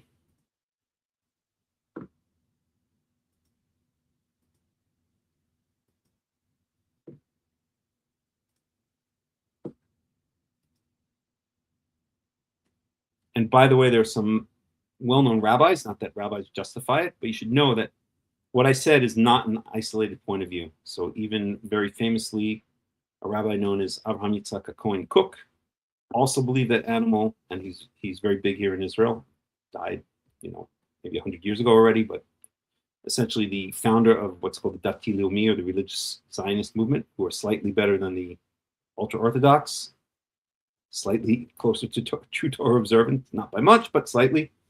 And he also was famously a vegetarian. I think he would eat meat on Shabbat, because the Talmud somewhere says that you cannot enjoy Shabbat without eating meat. So being a Talmudic Jew, I believe he ate meat on Shabbat, but he was a vegetarian during the week, if I'm not mistaken. And he also predicted that in the future there would be no more animal sacrifices. And I think also the Rambam, I'm not a big fan of the Rambam. Again, this YouTuber who I kind of have a love-hate relationship with calls the Rambam an Islamic Jew. I think that's quite accurate, since the Rambam was just following along what was going on in the Islamic world at the time, or Islamic Muslim-controlled Iberian Peninsula and North Africa at the time. Something called the Mutazilite school of thought, which involved reviving the ancient Greek philosophers, particularly Aristotle. That's what the Rambam did. He just applied it to Judaism. So he's a Muslim Jew. But he also predicted, or alluded to the idea that animal sacrifices was not something eternal, but something that was appropriate in its place and time. Okay, let me share the screen. And we are in Zefaniah chapter 3, starting in verse 6, was it? Let's see. Starting in verse, here we go. Starting in verse 9. And what did I just do? Oh. So let's just read through verse 3. So essentially, all of Zefaniah has kind of been, remember, Zefaniah is prophesying in the time of Josiah. We saw that Josiah's reign ended within, if I remember the numbers correctly from last week, about 25 years before Jerusalem was destroyed by the Babylonians. So we're right at the end. Josiah was essentially the last good king, quote unquote, good king of Judah. And this is an oracle. Zefaniah is basically warning Judah of its impending destruction. And that's what we see here also. So I'll just read up to verse 9, chapter 3, verse 9. In the English, we'll do Robert Alter's translations. It's better than the NIV. So woe, sullied and besmirched, oppressive city, speaking about Jerusalem. She heeded not the voice, did not accept reproof. In Yahweh she did not trust, nor draw near to her God. Her nobles within her are roaring lions. Her judges are wolves of the steppes. They gnawed all the bones by the morning. Her prophets are unsteady. False prophets, of course, men of treachery. Her priests profane the holy, did outrage to the teaching. Yahweh is righteous in her midst. He does not do wrong. Morning after morning, he brings his justice to light. It never lacks. But the wrongdoer knows no shame. I've cut off nations. Their corner towers are devastated. I've destroyed their streets with none passing by. Their towns are demolished with no men, without dwellers. I said, but fear me, if you accept reproof, her abode will not be cut off. All that I had summoned against her, again speaking about Jerusalem. Yet they continued acting ruinously in all their deeds. Therefore wait for me, said Yahweh, for the day I rise as witness. For my judgment is to gather the nations, to assemble kingdoms, to pour out my wrath upon them, all my smoldering anger. For in my zealous fire all the earth shall be consumed. Okay, so let's pick it up in 9. 9 is a very kind of famous verse, I would say. We're going to head on over to the Hebrew.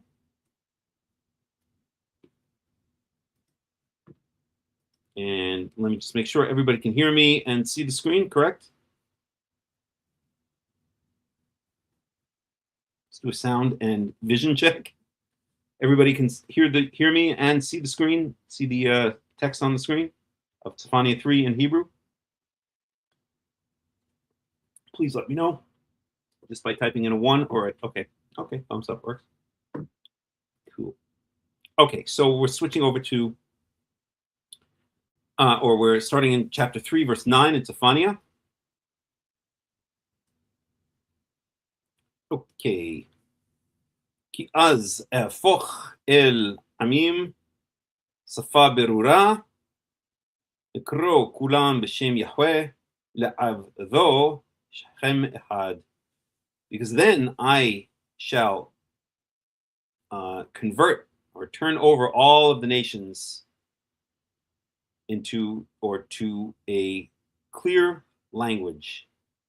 Kro kulam b'shem Yahweh, so that all of them call out in the name of Yahweh, la'avdo shem echad, and to serve him as one.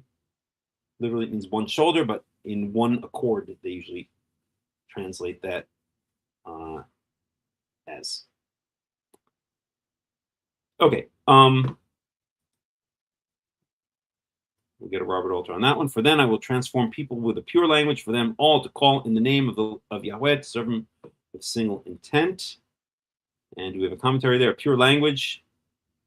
There's an interesting idea here that perverse or harmful behavior is entrammeled. What that word means. Robert Alter often baffles me with words. If I were studying for the SATs, I'd be very wise to read his commentary because he uses words that I've never heard of before. I'm not even going to look it up. Entrammeled with a corruption of language, a notion George Orwell would develop in a celebrated essay written during World War II about how Nazi totalitarianism had subverted the German language. Thus, the gift of pure language is necessary so that people can truly call to God. And some people will understand this as safa brura, as a return to everybody speaking Hebrew. I don't think that's really what it implies here. I think it just means, speaking clearly. But some people interpret it that way. And there are other verses that imply in the Tanakh that imply that in the end of days, that the lingua franca, the international language, will no longer be English, but will be Hebrew. I believe it will. I think it's clear that it will. Okay. מעבר לנהרי כוש, עטפרי בת פוצי, יובילון מן התי. Okay, so on the other side of the rivers of Ethiopia, Athare,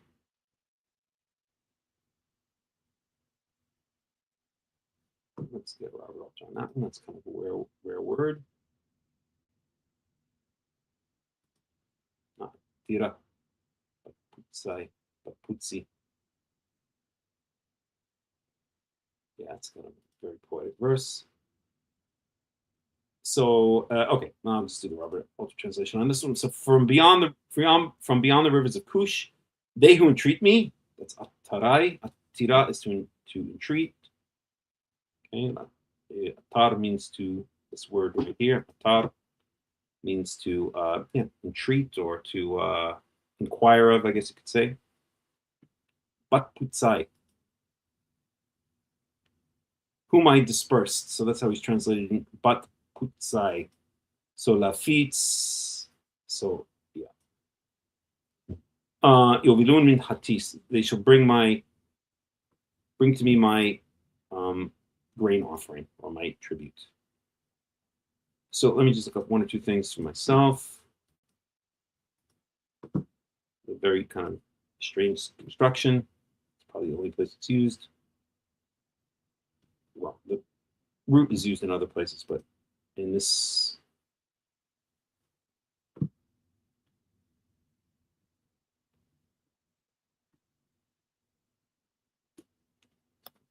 one. All right.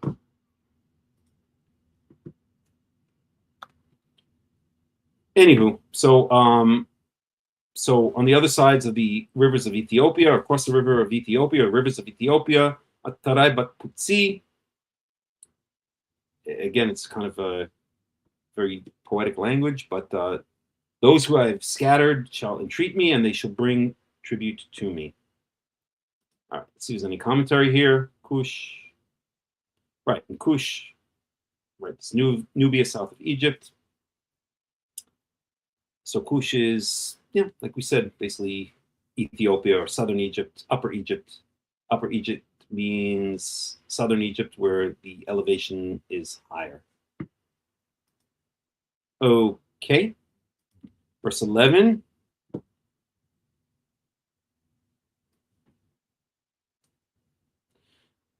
ביום ההוא לא תבושי מכל עלילותייך, אשר פשט בי. On a day, I will no longer be embarrassed or shamed from all of your deeds, all of your evil deeds is the implication that you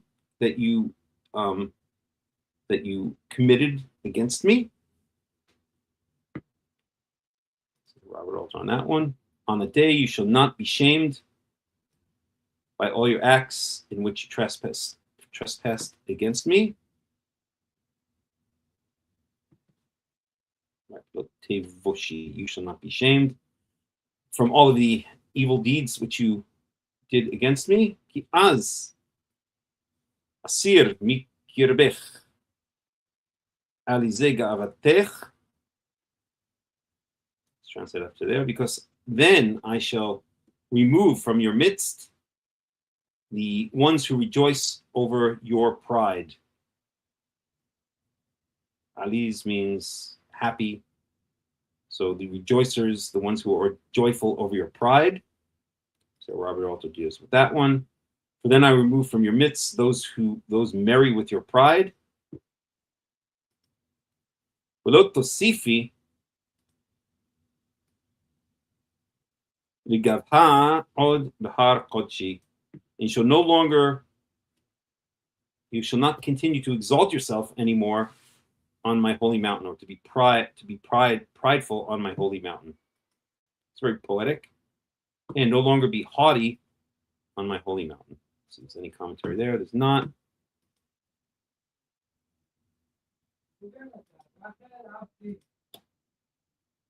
One second, it's the noise outside. Just wait for it to pass. So I'll read this again. ביום ההוא לא תבושי מכל עלילותייך אשר פשט בי, כי אז אסיר מקרבך עליזה גאוותך, ולא תוסיפי לגבהה עוד בהר קודשי. Verse 12. והשארתי בקרבך עם עני ודל, וחסו בשם יהוה. And I shall leave in your midst a poor, or a humble and poor, basically poor and destitute people. Hasu b'shem Yahweh, and they shall take refuge in the name of Yahweh. So all the prideful members of Israel, like the rabbis, will be removed, will disappear, hopefully by repenting. Otherwise, hey, the rest is in the hands of Yahweh, not in my hands. Verse 12, and I will leave in your midst the poor and lonely people. It's lonely, but okay, interesting translation. And they shall shelter in the Lord's name. Notice they shall take shelter in the Hebrew it says b'shem Yahweh. Hasu b'shem Yahweh. They shall take shelter in the name of Yahweh. Again, showing that anyone who does not call out, does not pray to the name of, oh, hold on. Give me 1 second. I just want to say goodbye to some people who are leaving. Give me 1 second.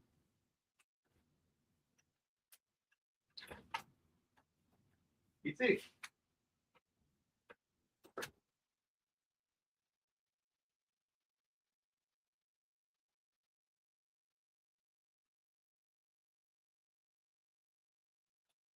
No, I thought they were leaving, but they're not.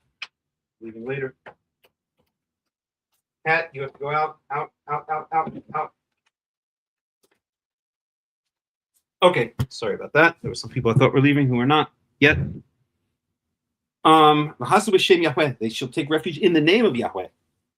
So if they're calling out as sadly, rabbinical Jews, if they're calling out to Hashem or Adonai or Elohim or Elohim or Adonai or Adokadonai or whatever, all these Elohim, I already said Elohim, then they're not calling out. They're not taking refuge in the name of Yahweh. One of the things that must happen in order for the Geulah, for the redemption, to occur is that we must start calling out, praying to, talking to, using, of course, never disrespectfully, but using the name of Yahweh. We must call out to him by name. Take refuge in the name of Yahweh. It doesn't say take refuge in Yahweh. Just have to take refuge in the name of Yahweh.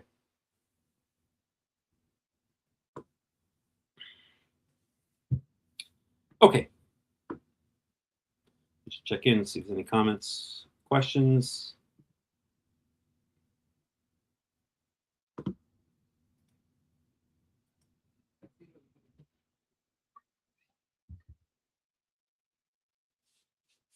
So today I'm doing the study inside. Thank God, because there's so much noise going on outside. Would have been constant interruptions, and so I decided at the last minute to do it inside. That's why the lighting might look a little bit different. I usually like to do it outside in the evening. Here it's beautiful, but today I'm doing it inside, and it's nice and quiet. Got the AC running. Okay. Right. And Robert Alt has a comment on that. There's an obvious antithesis to the haughty and the proud invoked in the previous verse.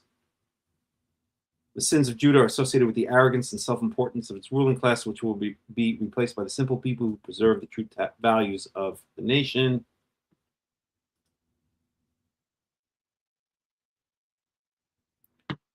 Let me just check in and make sure that everything is broadcasting as it should. And it is. Okay, verse 13. She'erith Yisrael lo ya'asu awala. So the remainder, the remnant of Israel, shall not do any iniquity, any evil. Ulo yidabru chazav, ulo yimase b'fihim leshon tarmit. So this remnant, right, this poor and humble remnant of Israel, all of the haughty ones are going to be removed. Sadly, that's going to include the rabbinical movement, those who are so haughty and so stubborn, who follow in the stubbornness of their heart, this sins of their ancestors. Again, Leviticus chapter 26:40, I always point to. I hope they repent. I really do. I really try to help these people. Maybe that sounds, haughty and arrogant on its own, but it really comes from the heart. I was really trying to, this whole, anyway, I don't get into all that right now. At the end of the day, everyone is responsible for their own decisions. So they shall not speak falsehoods, and in their mouths shall not be found the language of deception or the language of deceit.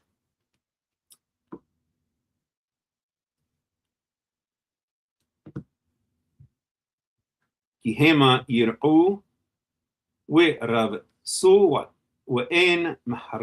they will graze. In other words,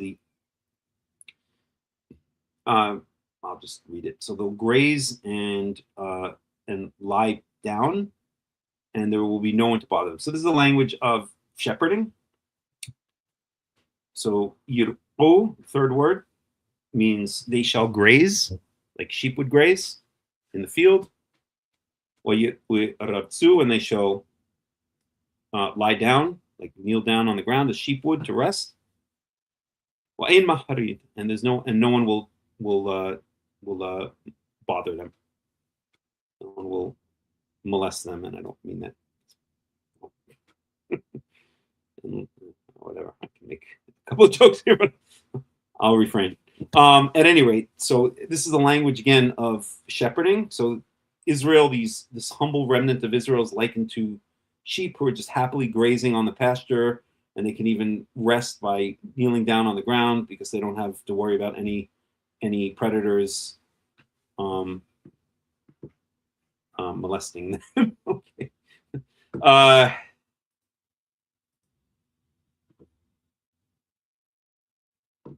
It is a beautiful view of the future, Hadassah. Okay, and Robert Alta has a comment on that one. There should be in their mouth no tongue of deceit. This picks up the idea of the need for transformation of language as a precondition of moral transformation. Very nice. So they shall graze and bed down. Both verbs invoke the familiar metaphor of a people as a flock to be led by a faithful shepherd, the just king. Okay, right. So Robert Alta, of course, being a good commentator, is picking up on this language of shepherding. Right. Verse 14.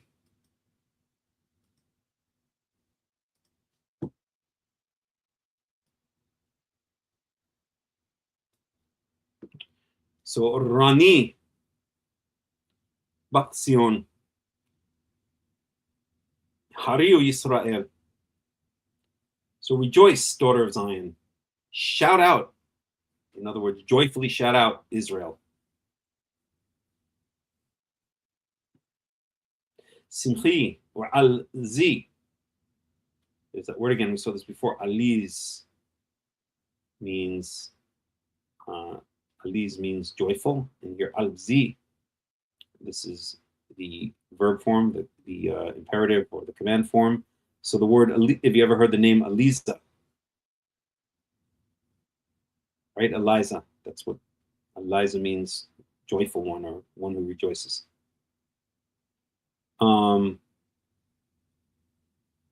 This is beautiful. And it's also a famous verse. Rani bat Sion. So rejoice, daughter of Zion. Hariyo Yisrael. Shout for joy, Israel. Simchi wa al-zi.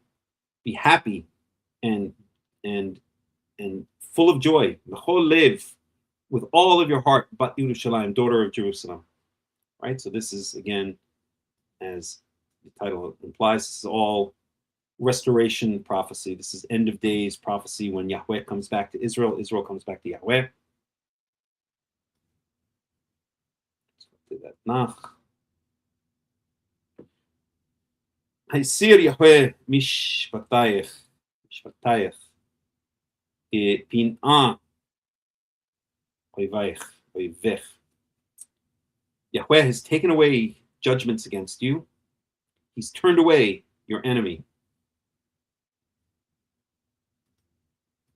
Melech Israel, Yahweh, kirbech.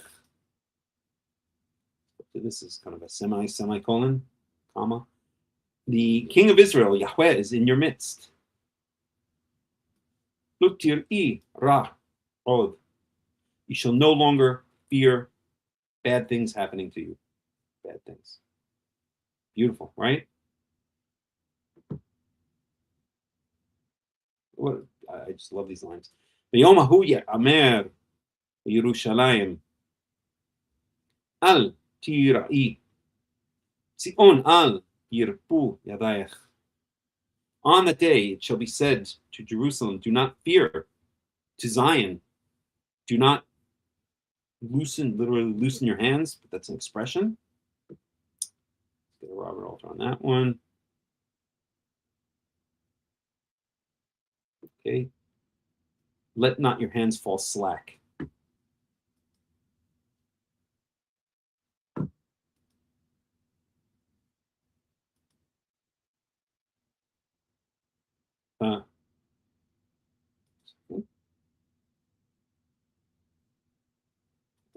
Discrepancy in.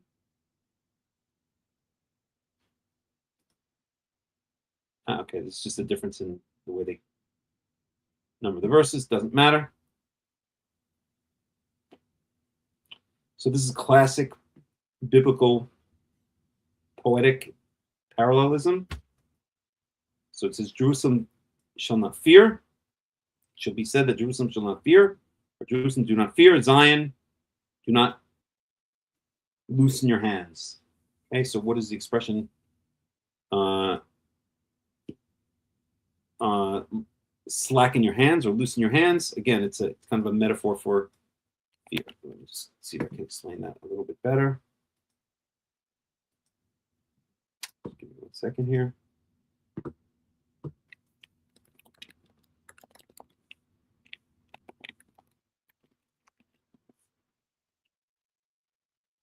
See if we can find some other verses.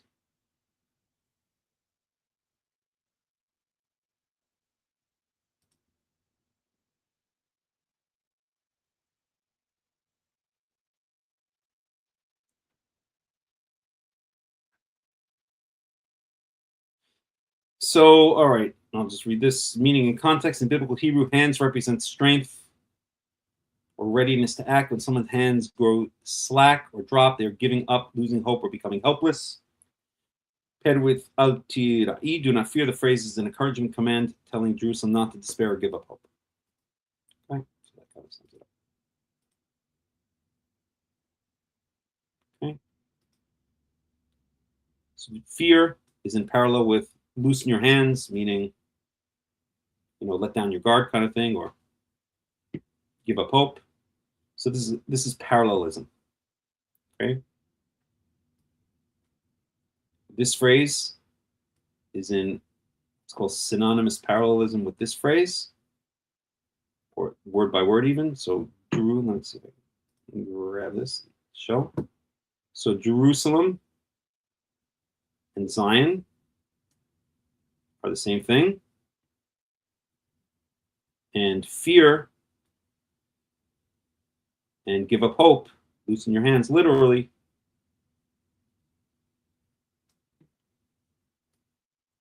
are the same thing. Okay, 1 and 2. I should make this a different color. Okay. 1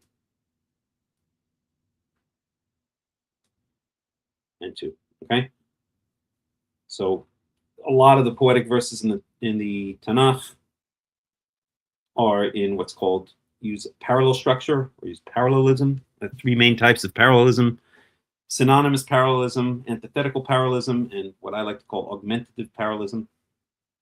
And this is a classic example of synonymous parallelism. It's so nice they repeated it twice, and it poetically emphasizes the fact.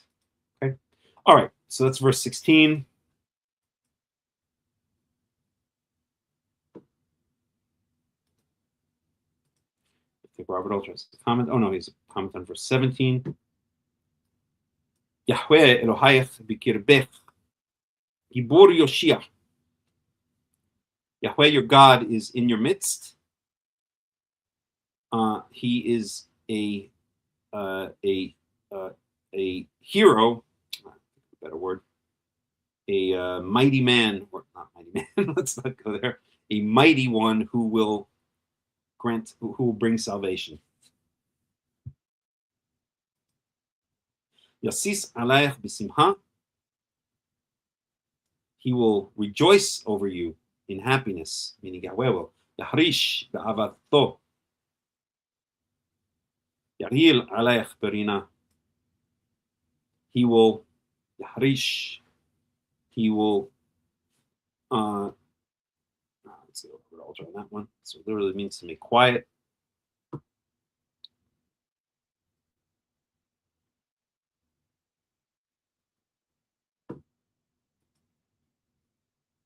Harish ba'alatzon.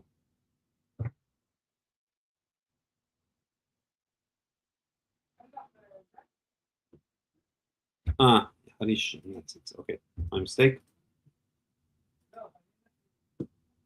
So harash, to be silent, to be still, to plow, to engrave, to devise. So this is kind of an interesting use.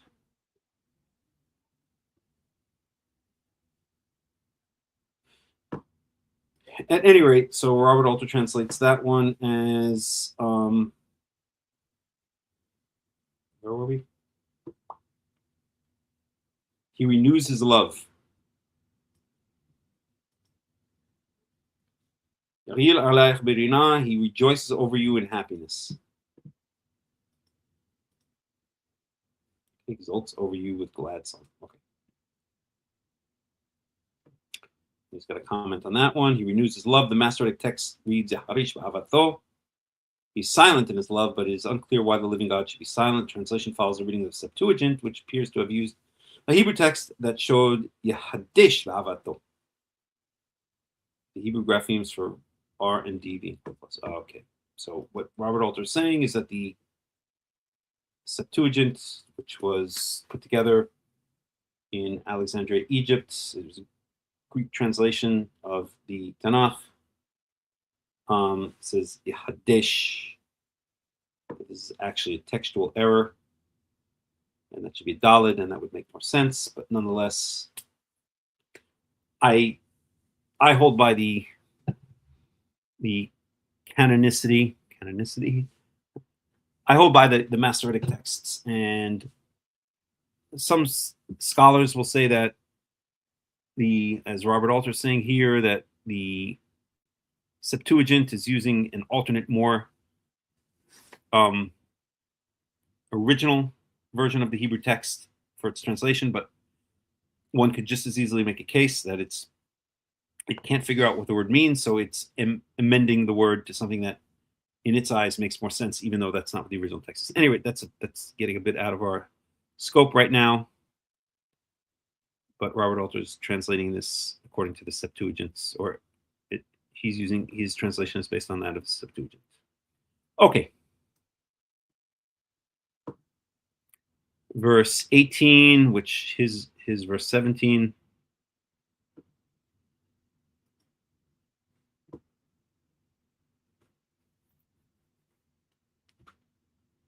So nure, this is also not a very common word.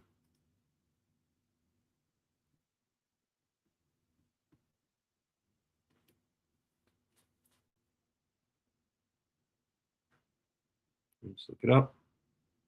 Okay. Got it.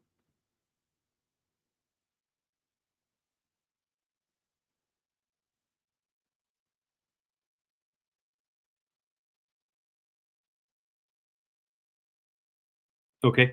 At any rate, so Remi Ma'ed, Safti Mimech. This is a very poetic verse. Remi Ma'ed, Safti Mimech Hayu. Let's get a Robert Alter on that one, because that is quite an interesting one. I'll put it that way. Though sorrowing from a lack of festivals, bearing her disgrace, I will gather from you. And the NIV on that one gives, well, it doesn't matter. We'll just go with it for now. And I will carry away from you your disgrace or disgrace. Okay.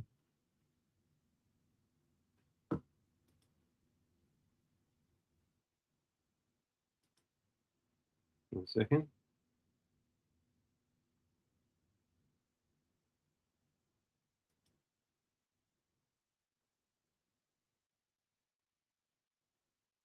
Yeah, so the dumbering is a little bit different here.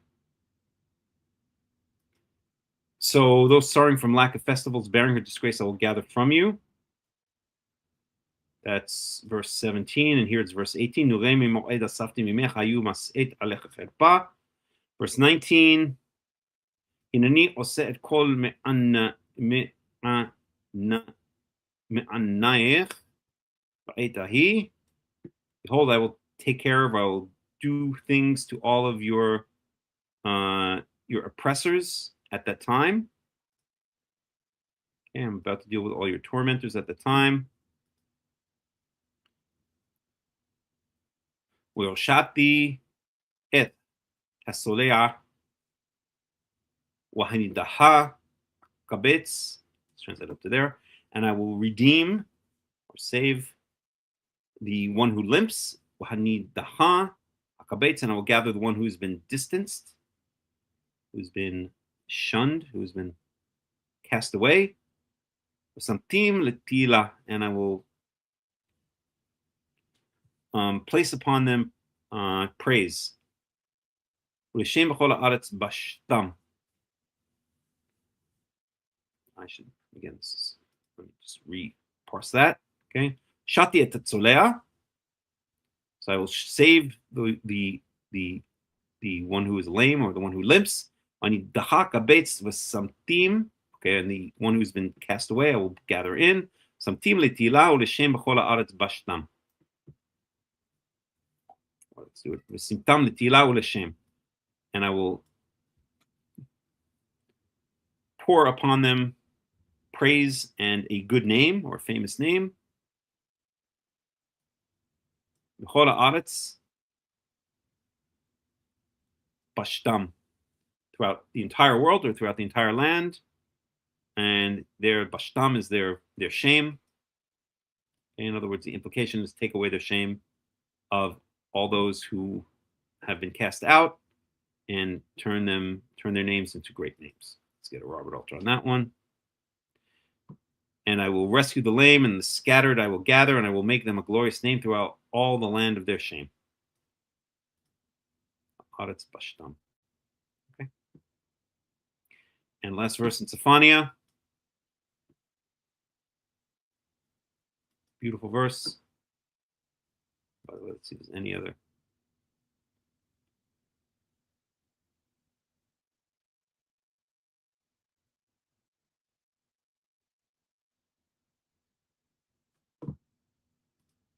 Okay, but ba'et hahi avi etchem. So at that time, or in those days, in that time, I will bring you. Ba'et kapsi etchem. And at that time, I will, and at the time that I gather you in, or at that time I will gather you in, maybe we better way to translate it into English.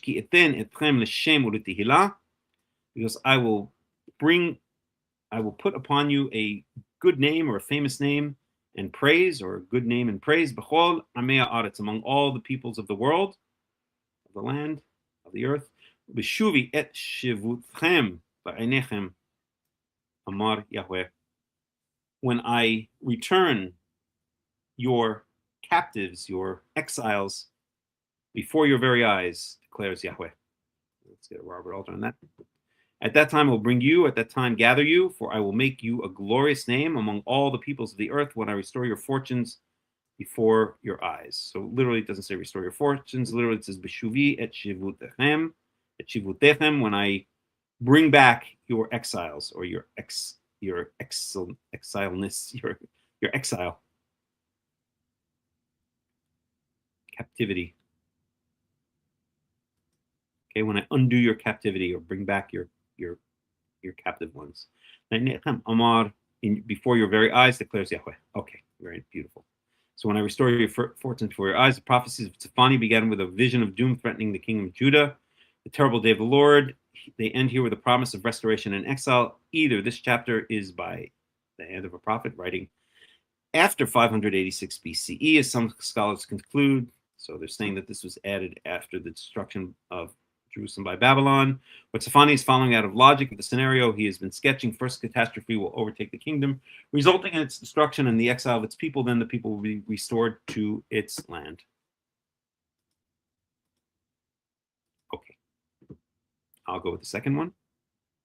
And that concludes the book of Zefaniah. Okay. So let's just recap Zefaniah. Oops.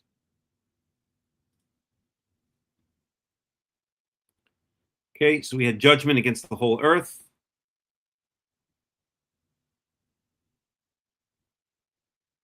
And then against Jerusalem. And it focuses in on Jerusalem. If we want to really study correctly, we'd read the whole thing again in English, but I'm not going to do that right now. So, because I want to move on to Numbers. Okay, any questions, any comments? Oh, the stone edition is hideous. Don't use it. Throw it in the garbage. Flush it down the toilet with your dead fish. It's horrible. I mean, the stone edition is outright rabbinical propaganda. I think Robert Alter's the best. I would just get Robert Alter's book and use that. You can use the NIV. There is some Christian propaganda embedded into the NIV, but I find it to be overall a pretty good translation. I like the NIV. I think, honestly, of the of the modern translations. Robert Alter is probably the best. That's why I use him. You also have the Shokin Bible. Everett Fox is also very good. It's free online. If you send me a message, I can even just send you the PDF. Also an excellent translation. But please, not the Stone edition. No, God, no. That's the one we use here. This is Robert Alter right here, the one that you see that I'll now put on the screen. This is Robert Alter. Okay. Let me go to the front page so you can see. Oops.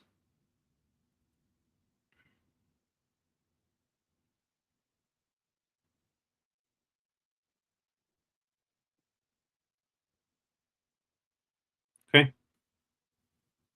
He's great. He's really good. Excellent. Honestly, it's the best modern translation out there.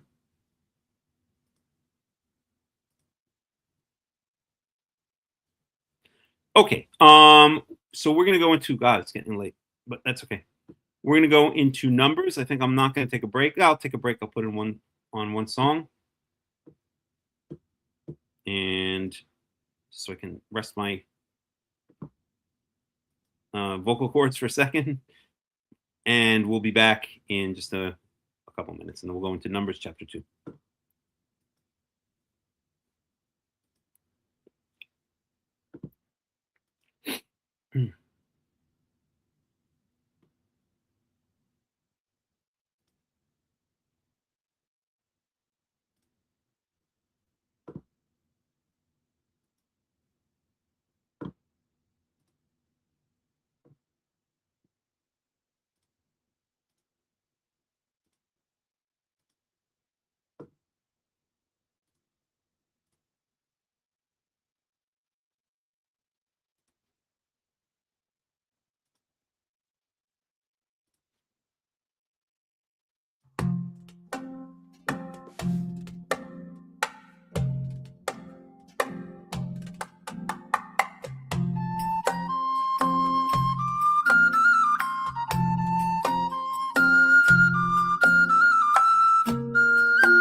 Alta, alta es la luna cuando empieza a esclarecer, y yo hermosa y sin ventura nunca llegué a nacer.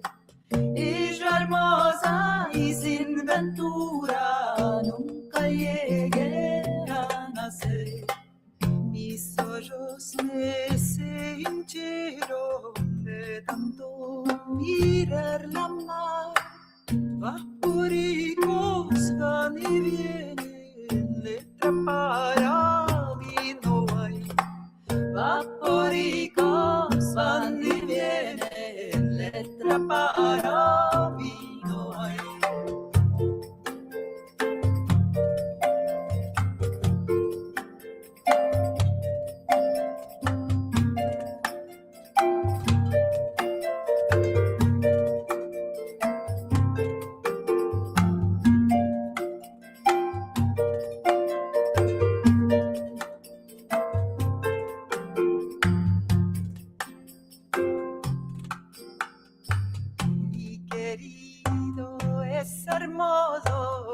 Dos caras tiene con él, la una que arrollada dos, la otra que echa sheshbesh. La una que arrollada dos, la otra que echa sheshbesh. Mi querido es alto y vano y una vara de expander. Mi madre hizo colada, lo metió a detener.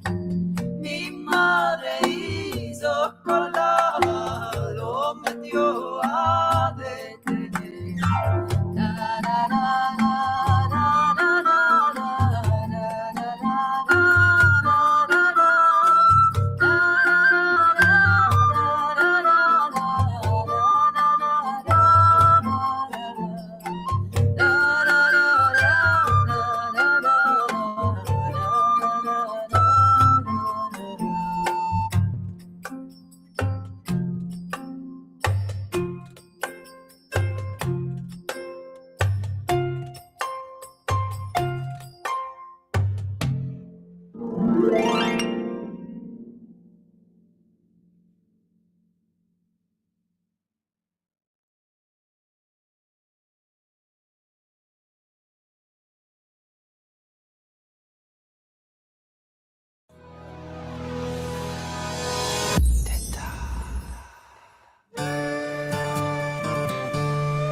Okay, we are back.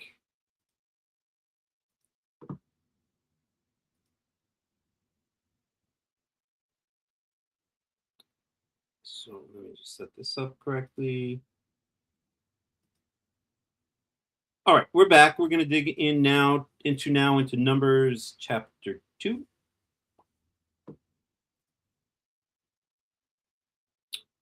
Let me just mention that for about a year and a half or something, about a year and a half, I've been doing I do a 60-hour fast from midnight Saturday until Tuesday noon, approximately. I don't count the hours. Sometimes start a little bit earlier, a little bit later. Sometimes end a little bit earlier, later. And I do this for physical, mental, and spiritual reasons. And if anybody, I drink water, coffee, and tea, and that's it. That's the only thing that goes into my system during those 60 hours. And if anybody would ever like to join me, then let me know. And you don't have to do the whole thing. You can do part thereof. But it really is life-changing. I do this every week. I've been doing this every week now for about a year and a half. And then approximately 4 times a year, I try to do an extended fast. So I do approximately a 9-day fast. This last time I lasted 8 days instead of 9 because it was so damn hot outside. It was like 95 to 100 degrees every day. It was just wearing on me. So I did an 8-day instead of a 9-day. But if anybody would like to join me in doing this, it really has incredible physical, mental, and spiritual benefits. I know probably some of you out there are familiar with intermittent fasting or even prolonged fasting, and it really makes a huge difference. I always say that I look as forward to my 2 days of not eating as I do to my 5 days of eating each week. The body really needs a break, and that's the way I do it. And if anybody wants to join me, just text me privately, and you're welcome to join me and give each other a bit of moral support and texting back and forth and all this kind of stuff. Okay, so let's dig into Numbers chapter 2. And let me show the screen.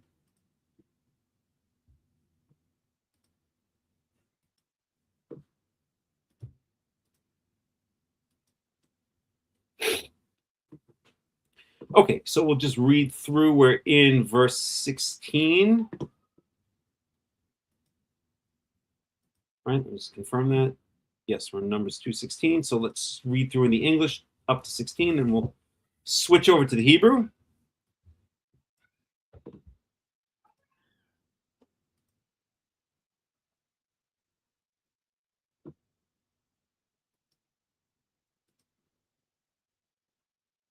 So Yahweh said to Moses and Aaron, the Israelites are to camp around the tent of meeting, some distance from it, each of them under their standard and holding the banners of their family. So basically, this is it. This is the image is worth 1,000 words. And this is what we're going to be describing, okay? In Numbers 2 and 3. Okay, on the east towards the sunrise, the divisions of the camp of Judah are to encamp. Let me just, hold on 1 second. Let me just.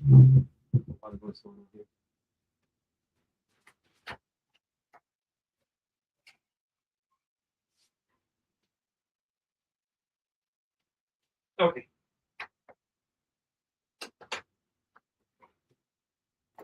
So on the east towards the sunrise, and remember we said that let's just get a little bit of a layout here. The entrance to the tabernacle is from east, in the east side. So the entrance is guarded on the east. That's the most important. That's really the most important side. It's like guarding the entrance to the White House, something like that. So the top guards, or the most important guards, are going to be placed in the front entrance, right? Of course, you're going to have guards all around the White House, but the elite guards will be placed by the front entrance. And that's what we have here. So as you enter into the tabernacle, by the way, the red rectangle represents the courtyard with the fence around it that's described in detail in Exodus. Then the yellow rectangle represents on the right side the holy area, and then the little yellow square is the Holy of Holies, where the Ark of the Covenant is. So when you enter, you go from east to west, you go away from the rising sun. And so the elite warriors are going to be guarding the east. And we'll see a lot of interesting things in the setup. Okay, I would say that the second most important is the back, the rear guard. Okay, because if enemies are going to approach, and remember, this whole camp, the language used here, both when we saw it in Numbers 1 and here in Numbers 2, is the language of military, of an army. This is an army moving through the desert. And had to be careful also of enemies, but move like an army. And at the center of this army is the tabernacle, the Mishkan, of course, the center of the center being the Holy of Holies, where the Ark of the Covenant is, where the tablets of the Ten Commandments are placed inside that ark, and where the glory of God, Kavod Yahweh, is spoken about in the end of the book of Exodus, descends on between the cherubim on the cover of the ark. At any rate, we're going to see that well, we'll talk about it. All right. Let me read on. Okay, the leader of the people of Judah is Nachshon ben Aminadav. His division numbers 74,600. The tribe of Issachar will camp next to them. The leader of the people of Issachar is Netanel, son of Tzoar. His division numbers 54,400. And we don't have to read through each one. Zvulun, and that's called the Camp of Yehuda, Machane Yehuda. Also the name of the famous Shuk, the famous outdoor marketplace in Jerusalem, Machane Yehuda. But this is what we're talking about. So this is the camp of Judah. And notice we have Judah, followed by Issachar and Zvulun. So this is the head of the camp of Judah, Yehuda. Then Issachar second, Zvulun is third. If we go to our chart here,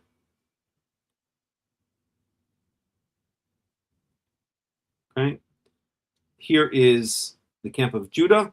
Notice that all three of these, okay, Yehuda, Issachar, and Zvulun, these are sons of Leah. Judah, we know, is the essentially the firstborn of Leah, not physically, or the firstborn of Jacob, not physically. It's complicated. But Reuven, Shimon, and Levi got the boot. And number 4 is Yehuda. So he, in a sense, is the firstborn of Jacob, kind of, but the real firstborn of Jacob is Joseph, and Ephraim, who is the secondborn of Joseph, who becomes the firstborn, really becomes the firstborn of Jacob. So Ephraim really, honestly, has the rights of the firstborn among all of Jacob's children/grandchildren. But Judah also has a very important role because of the sons of Leah. He is essentially considered the firstborn because, again, if you look at the blessing in the end of the book of Genesis, Reuven, Shimon, and Levi are given the boot. Reuven for sleeping with Bilhah, sleeping with Jacob's concubine, and Shimon and Levi for their actions in Shechem when they killed off all of the city of Shechem. And number 4 is Yehuda, and that's why he has such an important role.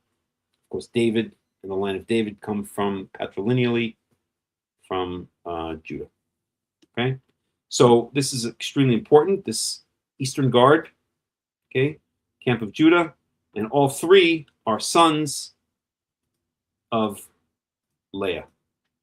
Okay, Leah's 4th son, Leah's 9th son, and Leah's 10th son. Okay, then we get to the southern side, and there we have Reuven. So this is Machane Reuven, the camp of Reuven. Reuven is Jacob's, physically, his firstborn. Okay, and again, let's look at our diagram here. So I would claim that the north and the south are the less important guards, the less important sides. So we do have Reuven, and by the way, it goes from Reuven, Shimon, and Gad in this direction. Okay, so we're going counterclockwise. We're going clockwise.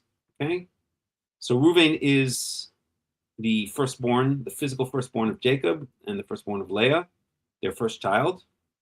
He lost the right of the firstborn. Okay, but and it's the same with Shimon, and then Gad is the son of Zilpah. Zilpah was Leah's concubine. I always get the 2 mixed up. I gotta look it up before I say something stupid. Hold on a second.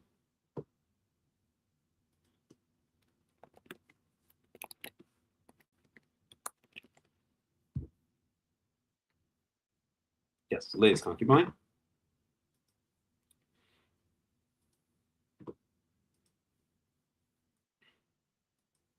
Okay, so that's the camp of Reuven. Okay, so the first and secondborn of Leah, and where's the thirdborn? Not here at all. Not in this list anyway, because the thirdborn of Jacob and Leah, or of Jacob and Leah, was Levi. And Levi is not in this list. Levi is going to be in the inner circle, right? And we'll get to that in the next chapter. Here's Levi, broken up into clans: Merari, Gershon, Kohat, and then we have Moses and the Kohanim guarding the eastern wing, the eastern flank. So at that point, we're out of sons of Leah. Okay, for the southern side. So Leah had 5 sons in order. 6 sons, because we said Levi is not listed. Reuven, Shimon, Levi, not listed here. And then Yehuda, and then eventually Yisachar and Zvulun. So that exhausts all of Leah's children by the time we get over here. Okay. And so then we have Gad, who's the son of Leah's concubine, one of the sons, 2 sons of Leah's concubine, along with Asher, who ends up here. Okay. So this is clearly based on the hierarchy. This is the I would say, the third most important flank. Because Reuven is indeed the firstborn of Jacob, Shimon the secondborn of Jacob. But when compared to, and I always say in the Torah, everyone knows their name, rank, and serial number. It's sad to think, in a certain sense, that Jacob had favorites, but he kind of did. He had a rank order. And at the top of the rank was Joseph. There's no doubt about it. That was his favorite son. And after that, the second one who was considered the firstborn, the secondary firstborn, was Judah. Okay, let's go on.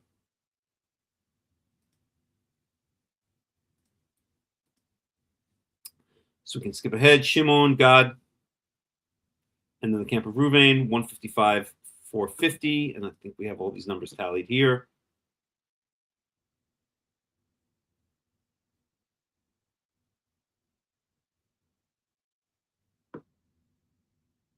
All right, so we add this up. So 46 and 59. So 46, 545. So 45 and 46 is 91. So then we get 92, 150, and another 60 is what did we say? 92, 150, and 60 is going to be 152, 150 minus 700. 151, 150 plus 300, 151, 450 is what it should add up to. And indeed it does, 151, 450. So just cross-checking that. Okay, so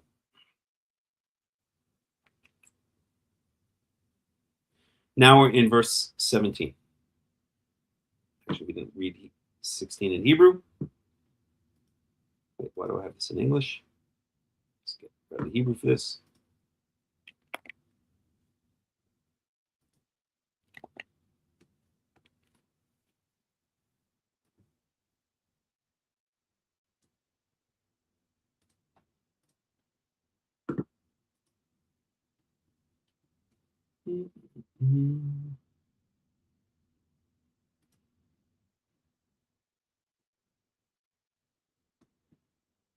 So 16, we never read in Hebrew, so I'll just read it in Hebrew now. Kol hapikudim lemachne Reuven me'at elef ואחד וחמישים אלף וארבעה מאות וחמישים לצבאותם ושניים ייסעו. They shall travel second. Right? So the camp of Judah travels first.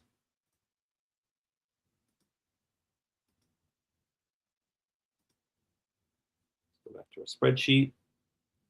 So let's see, how can we denote that? Let's say camp position.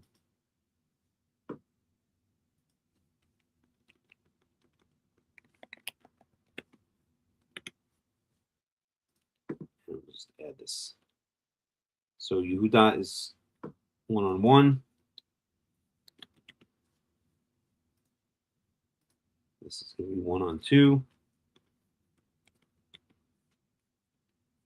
And this is going to be 1-on-3.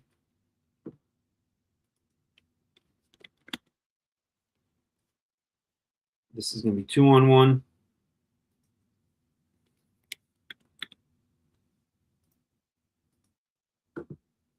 Two on two,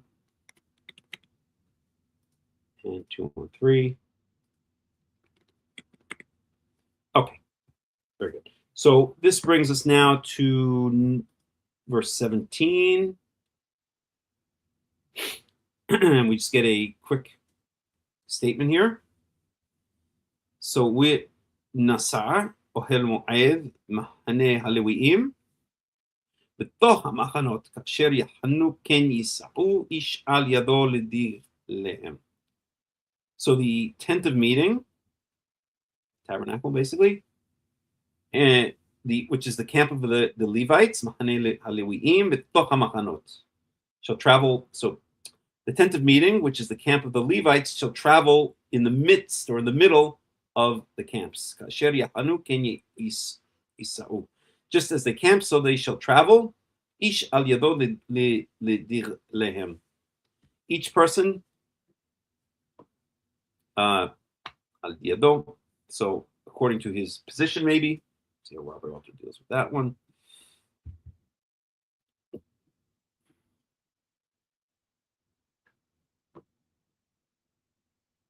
Okay, each in his own place by their banners.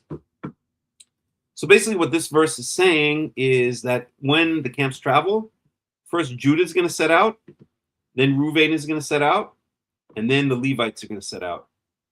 Okay, carrying the tabernacle, right? Dismantling and then carrying the tabernacle. So they're in the middle, right? They're protected. Just as when they camp, they're protected by the outer ring, and then the tabernacle is protected by the Levites. We'll get to the Levites in the next chapter, but in the meantime, now we go to the next camp, the outer concentric circle, and that's the camp of Ephraim. So Degel Machane Ephraim Letzivotam Yama. So the banner of the camp of Ephraim, according to their armies, to the west, or on the west, right? So now we're talking about the camp of Ephraim. Again, notice we're going clockwise here. So here's Ephraim. So I would claim, so this really gives us a lot of insight into the way that Yahweh perceived his nation, okay? So why was the kingship given to Judah and not to Ephraim? And it was not given to Ephraim. Yes, the northern kingdom broke off. We spoke about earlier, Yerovam ben Navat, first king of the northern kingdom. But the vision, right, the eternal kingship is given to David, who's of the tribe of Judah, not to Ephraim. So the kingship is really with Judah, but shall we say the spiritual inheritance really goes through Joseph, as represented by Ephraim, who was given the right of the firstborn when Jacob in Genesis, I think it's 48 or 49, I think it's 49 actually, crossed his hands and made the younger the firstborn, and the older Manasseh that lost the right of the firstborn. Okay, so Ephraim we could say is more like the spiritual heir. I don't like to use the word spiritual. More like the firstborn overall of Jacob, but Judah represents the force, the physical, the kingship of Jacob. So Judah is doing the, when it comes to army stuff, when it comes to actual physical rule, like a king, then Judah's the one. That's why Judah is guarding the entrance on the outer concentric circle. But second most important is the rear guard, and that's Ephraim. So by seeing the importance of the children, we know which flank is most important. And sorry to say, but the least important flank is the north. Okay. Dan, Asher, and Naphtali. So if we look it up here, so here's Dan, Asher, and Naphtali. Okay, they're all sons of concubines.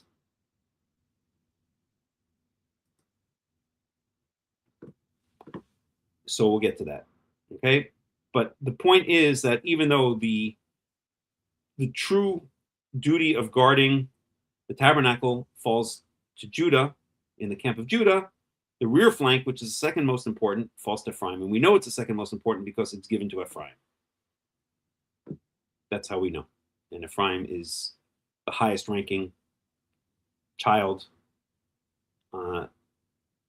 after Judah, who represents the kingship or the physical force, the physical manifestation of power of Israel.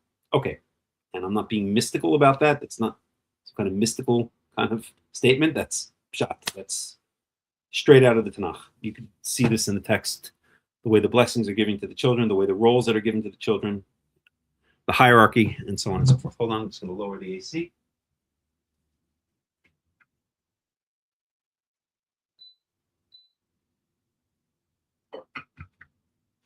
Because if misunderstood, that could sound like some kind of mystical statement. Oh, it's not mysticism at all. This is straight out of the text of the Tanakh. Okay.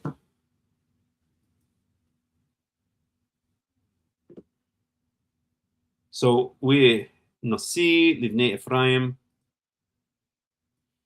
Elishamah ben Amihud. So the head, the chief of the children of Ephraim is Elishamah ben Amihud. Okay. So let's get him. Grab his name. Elishama ben Amihud.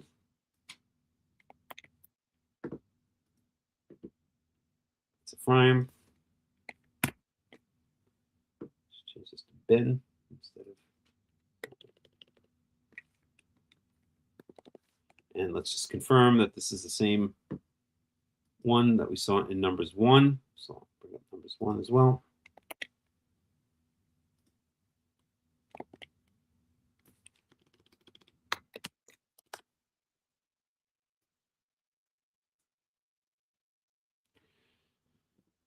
So for Ephraim, Elishama, son of Amihud. So he's the same one as mentioned in as the helper for the census in chapter 1. Let's give the camp of Ephraim a color. I know, some kind of green. Let's give them like a light green. That works. Lighter. That works. And this is the camp of Ephraim.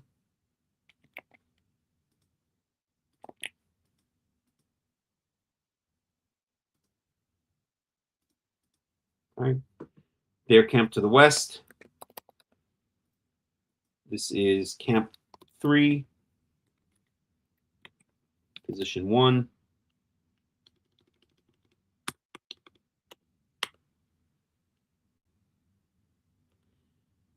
And Ephraim is, I put him as 11 because Ephraim and Manasseh are the sons of Joseph, who is the 11th son of Jacob. Okay.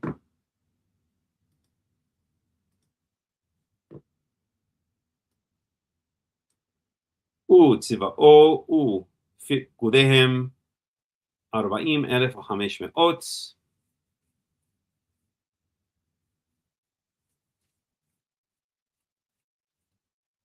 So 45,500.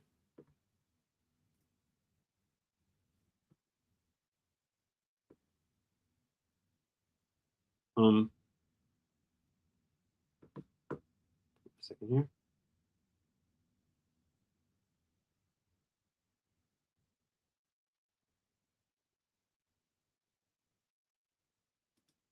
Oops, I'm sorry, 40,500.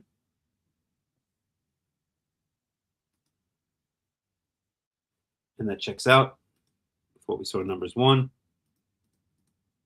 Right, so we're just getting a recount. Numbers 1 gives these numbers already. So we'll just confirm.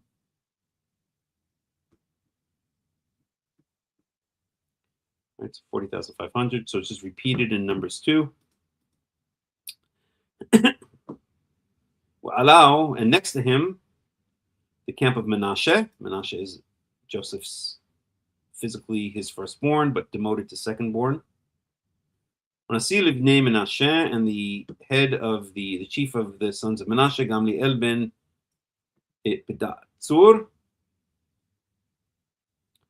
Let's confirm that from Numbers 1.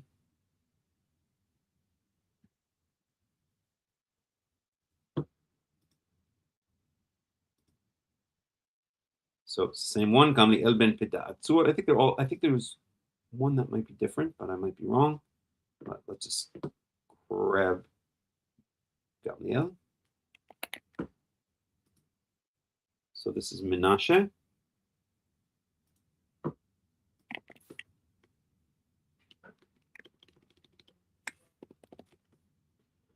Okay, same as in chapter 1.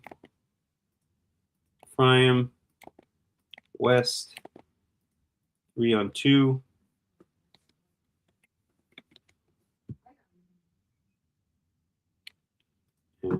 he gets a light green. Okay. And then we get a count. It's about 32,200. That checks out. Ephraim Menashe we noted was the son or the tribe with the lowest number of people, but that makes sense because again, Ephraim and Menashe were split into two. So if we add Ephraim and Menashe together, then it's 72,700, which is almost as much as Yehuda, which is the tribe with the highest number of people. Okay. Matei Binyamin. Unasi livnei Binyamin Avidan ben Gidoni. So now we get to the tribe of Benjamin. Same guy. So we can fill that all in. Okay.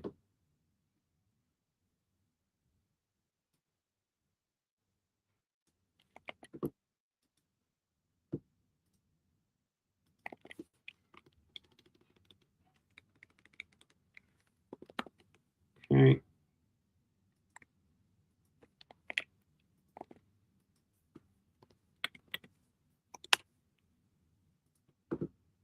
And that completes our tribe of Ephraim. Oops.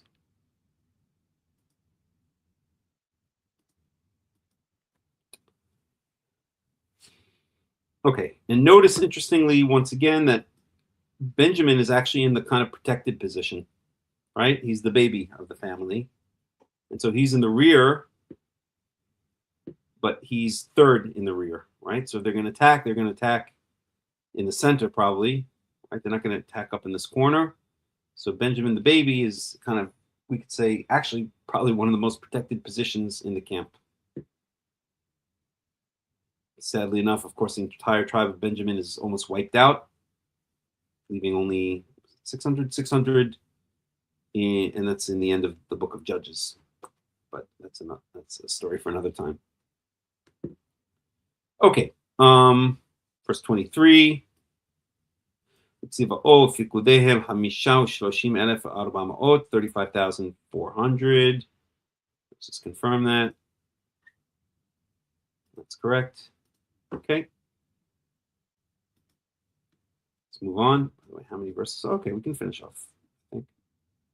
Probably, even though it's getting quite late.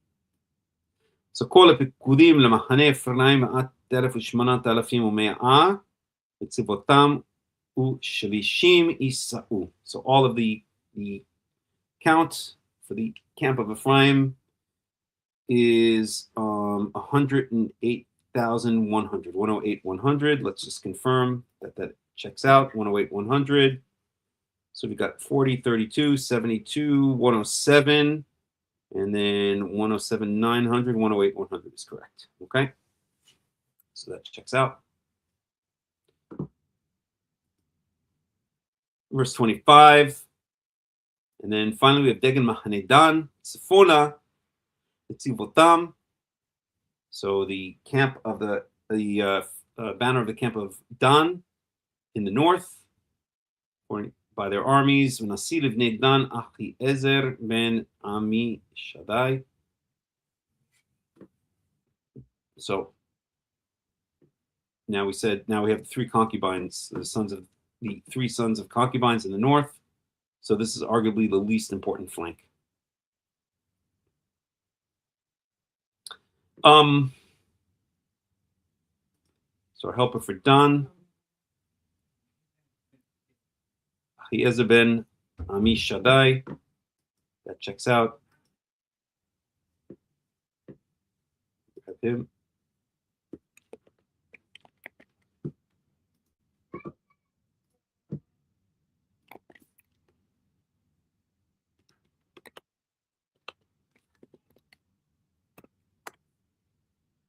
Okay, same. North. This is camp 4, position 1, and this is the camp of Dan. Dan. Let's give that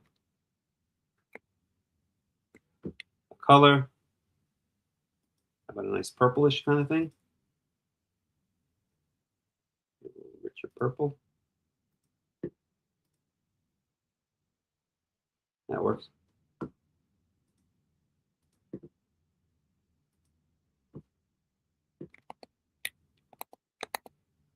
Yeah, that's right. Okay, and that's getting a purple.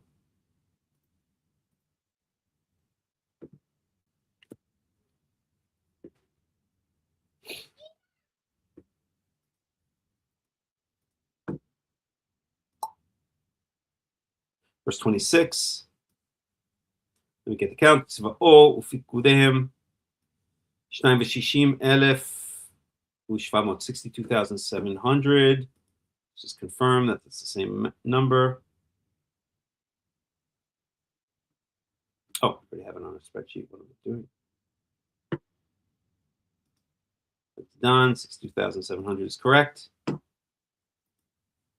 Verse 27. Ahonim alau, Matei Asher, and camping next to him is the tribe of Asher. Masi livnei Asher, the head of the tribe of Asher, Pagiel ben Achron. Pagiel ben Achron.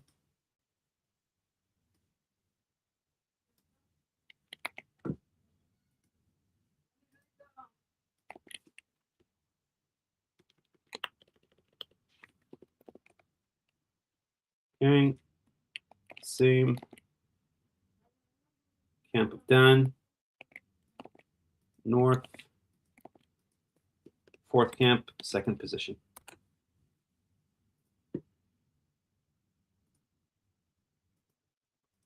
Okay. צבאו ופיקודיהם 41,500, 41,500. Check. And then Mate Naphtali, the tribe of Naphtali, when Nasi livnei Naphtali, Ahira ben Ainan. And checks out.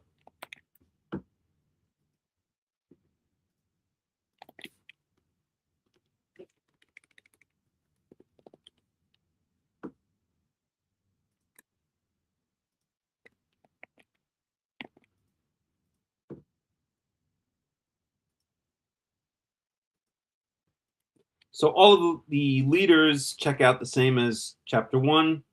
So we can just erase this column here. They're all the same. Okay, and let's just maybe add some color in here. Let's shoot down on the yellow.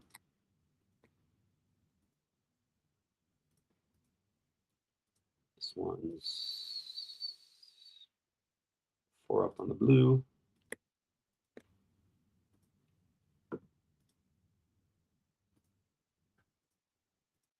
This one's 1 down on the green. And this one's 1 down on the purple. Oh, there we go. Okay.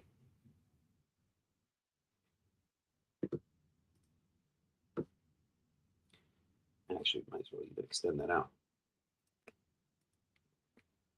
So once again, we got 2 under the main yellow.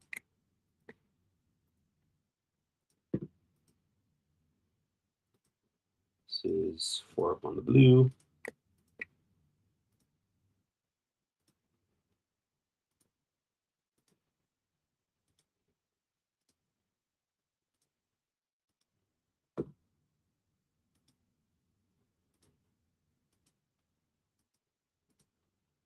This is 1 down on the green.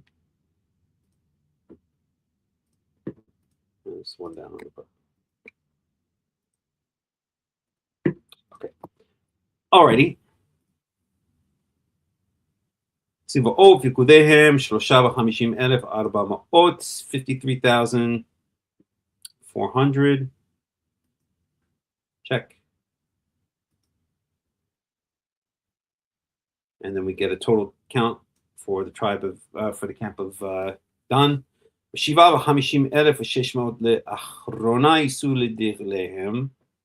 So altogether, we have 57,600, and they travel last with their banner.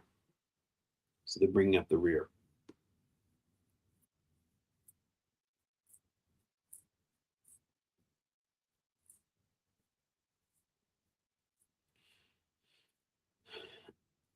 $57,600. Let's just check that. Wait. I'm sorry. I missed a part. כל הפיקודים למחנה דן 100,000 ו-70,500 157,600, 157,600. And I'm sure that's up.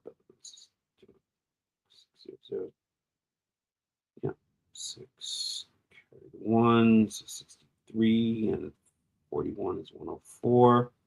154, 157, 600 is correct.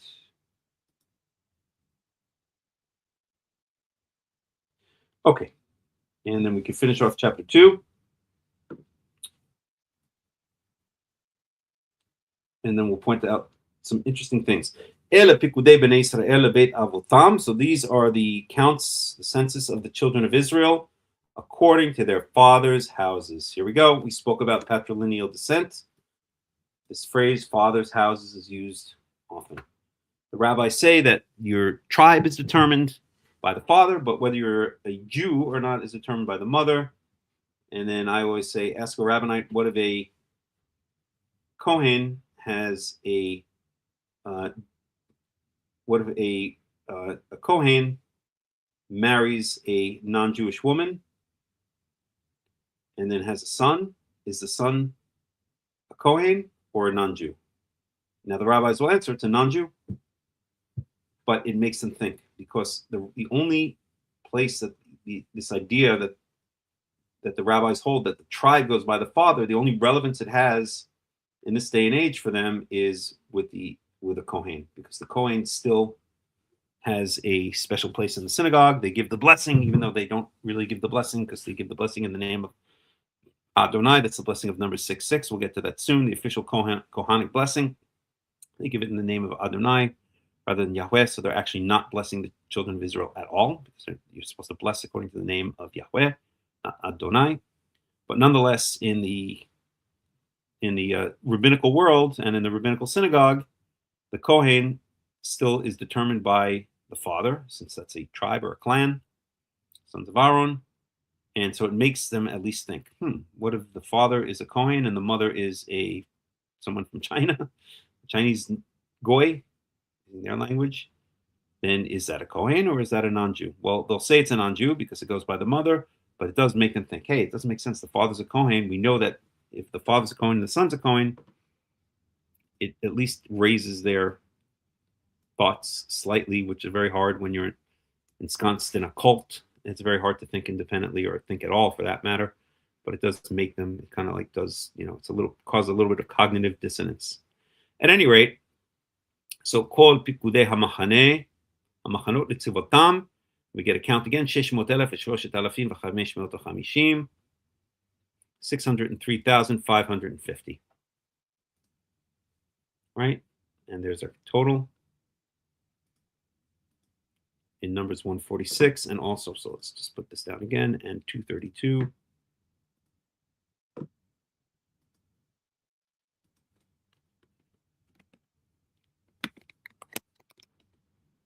Okay.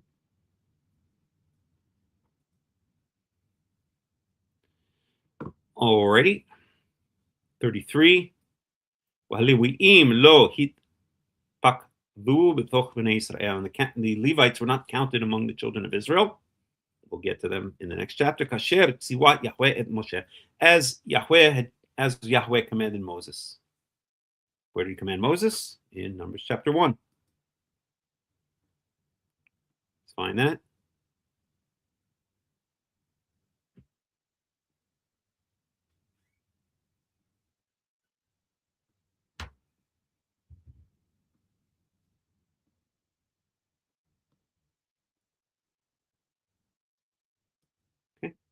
Numbers chapter 1, verse 47, the ancestral tribe of the Levites, however, was not counted along with the others. The Lord had said to Moses, you must not count the tribe of Levi or include them in the census of the other Israelites. Okay? The Levites are always a little bit different, right? Verse 34. I could go on an anti-rabbinical polemic here and say, oh, this must be a reference to the oral law, as Yahweh commanded and told Moses. It doesn't say it here. So reference to the oral law, just like Deuteronomy 12:21. We're not going to go there right now. But the answer would be the same. Verse 34, Moshe, and the children of Israel did everything according to what Yahweh commanded Moses. And I'll just point out that this is a very common phrase throughout Leviticus 17, starting in Leviticus 17 through at the end of the Holiness Code, the quote-unquote Holiness Code, which I won't get into the whole details of it. But of course, I don't believe in the documentary hypothesis, but the idea of the Holiness Code comes from the documentary hypothesis. Sometimes it's called even the H source, but I don't believe in that at all. If you know what it is, you know. If you don't, then don't worry about it. But nonetheless, it does the analysis of the documentary hypothesis does point out some patterns. So it can be good observations, but poor conclusions.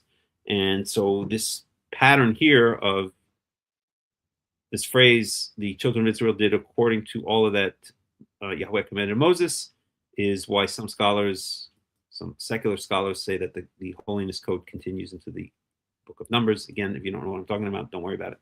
It's not important, and I reject the whole idea of the documentary hypothesis, but you can learn from it in the sense that those who support the documentary hypothesis, such as one of my favorite lecturers, even though I disagree with him, Joel Baden from Yale University.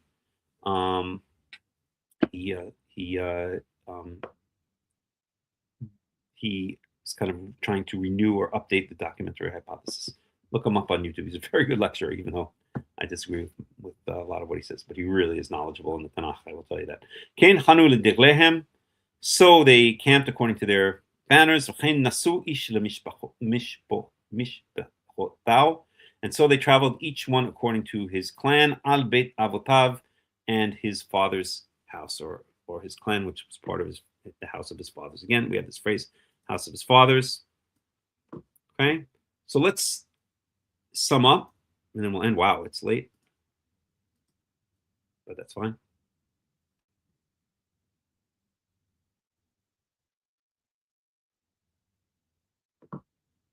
Everyone's partial to Benjamin because he's the baby of the family. Right? You can't not like Benjamin, although he almost got wiped out in the end of the Book of Judges. Okay, so let's think about this. So here's the pattern when they're resting. What about when they're marching in the desert? Let's see if we can get an image of that.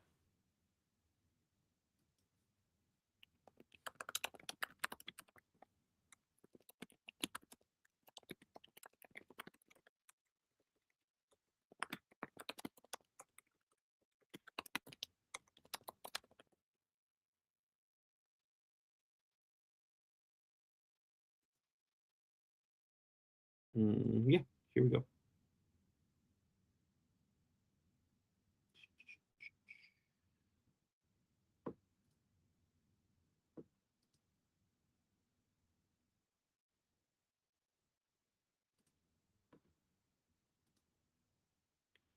Okay, so let's think about it here.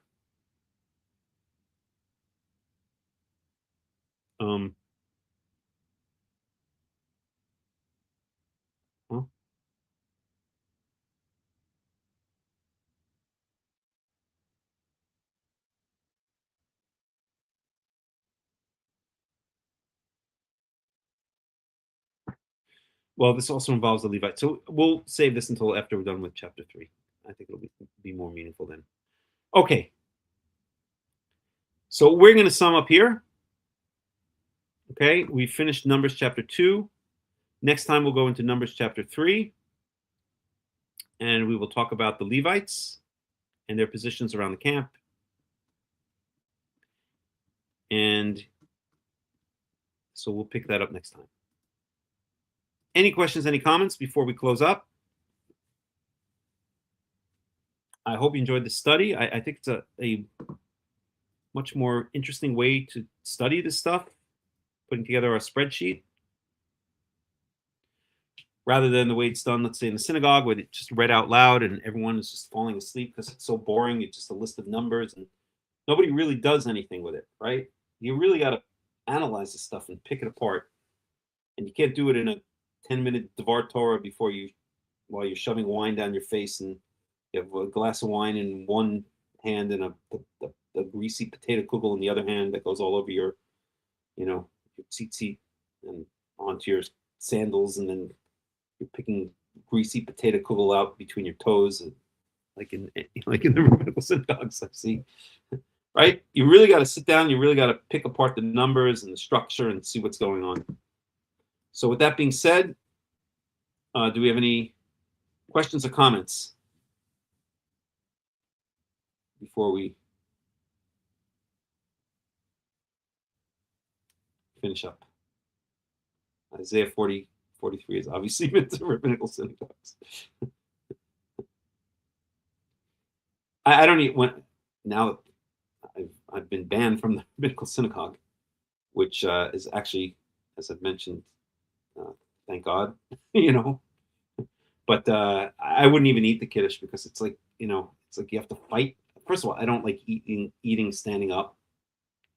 And anyway, usually afterwards I'd have a big lunch, so I didn't want to pig out twice. I don't pig out ever really. Well, sometimes I do, but rarely. But if you have a whole kiddush and then you go to someone's house for lunch, or you make your own lunch at home, then you're having these two huge meals. And I just don't want to fight, over herring and potato kugel, with everyone else, and then walk around with like balancing food on my plate and wine and whiskey in the other hand and get it's no thank you. Any rate, so I never really partook in the kiddushes anyway, but a friend of mine used to call it grazing time at the trough, and it got nasty. Like if there was only like I don't know, let's say what was a big winner there. Let's say I don't know, potato kugel or something like that. You'd practically be stabbing each other in the ribs to get to the potato kugel when it was close to running out. Anyway, whatever. So we're going to end with that. I thank you all for joining me, and I wish you all a Shabbat Shalom, Shavua Tov, wherever you are in the world. Again, please donate. There's your QR code up in the upper left. And let me put up the QR code for joining the World Alliance of Qara'im. I really would like to say to each one personally who attends these studies on a weekly basis, I'm asking you, please, if you have not joined the World Alliance of Qara'im, then please do so. It's not a huge amount that we're requesting each month, and these are used for very important projects that we're working on. Okay? I can't say I can't force you to. I mean, I could put the study behind the paywall, but I'm not going to do that. I don't want to do that. But please, some of you who have been here and you know who you are week after week, if you're not supporting us financially, then please do. You should be. It's only fair. Okay. So that's that. We're going to end with this. I thank you all for joining me. This is Hakham Melech Rahmiel ben Yaakov of the World Alliance of Qara'im.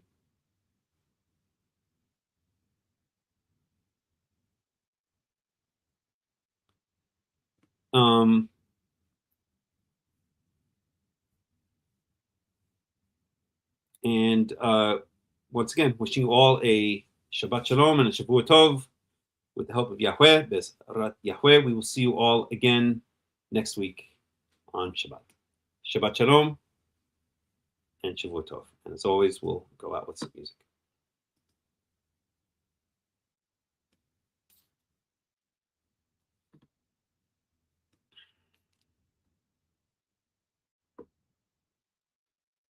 Just give me a second to set that all up.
Many nights we've prayed with no proof anyone could hear.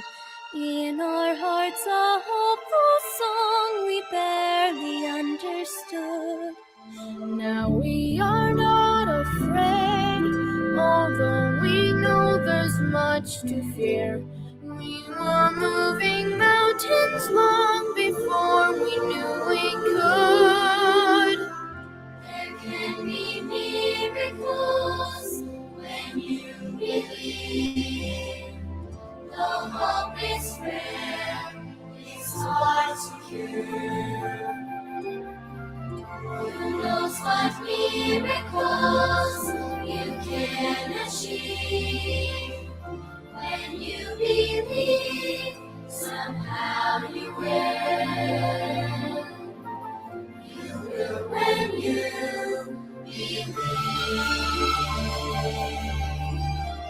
this time of fear, when prayer so often proved in vain, hope seemed like a summer bird too swiftly flown away.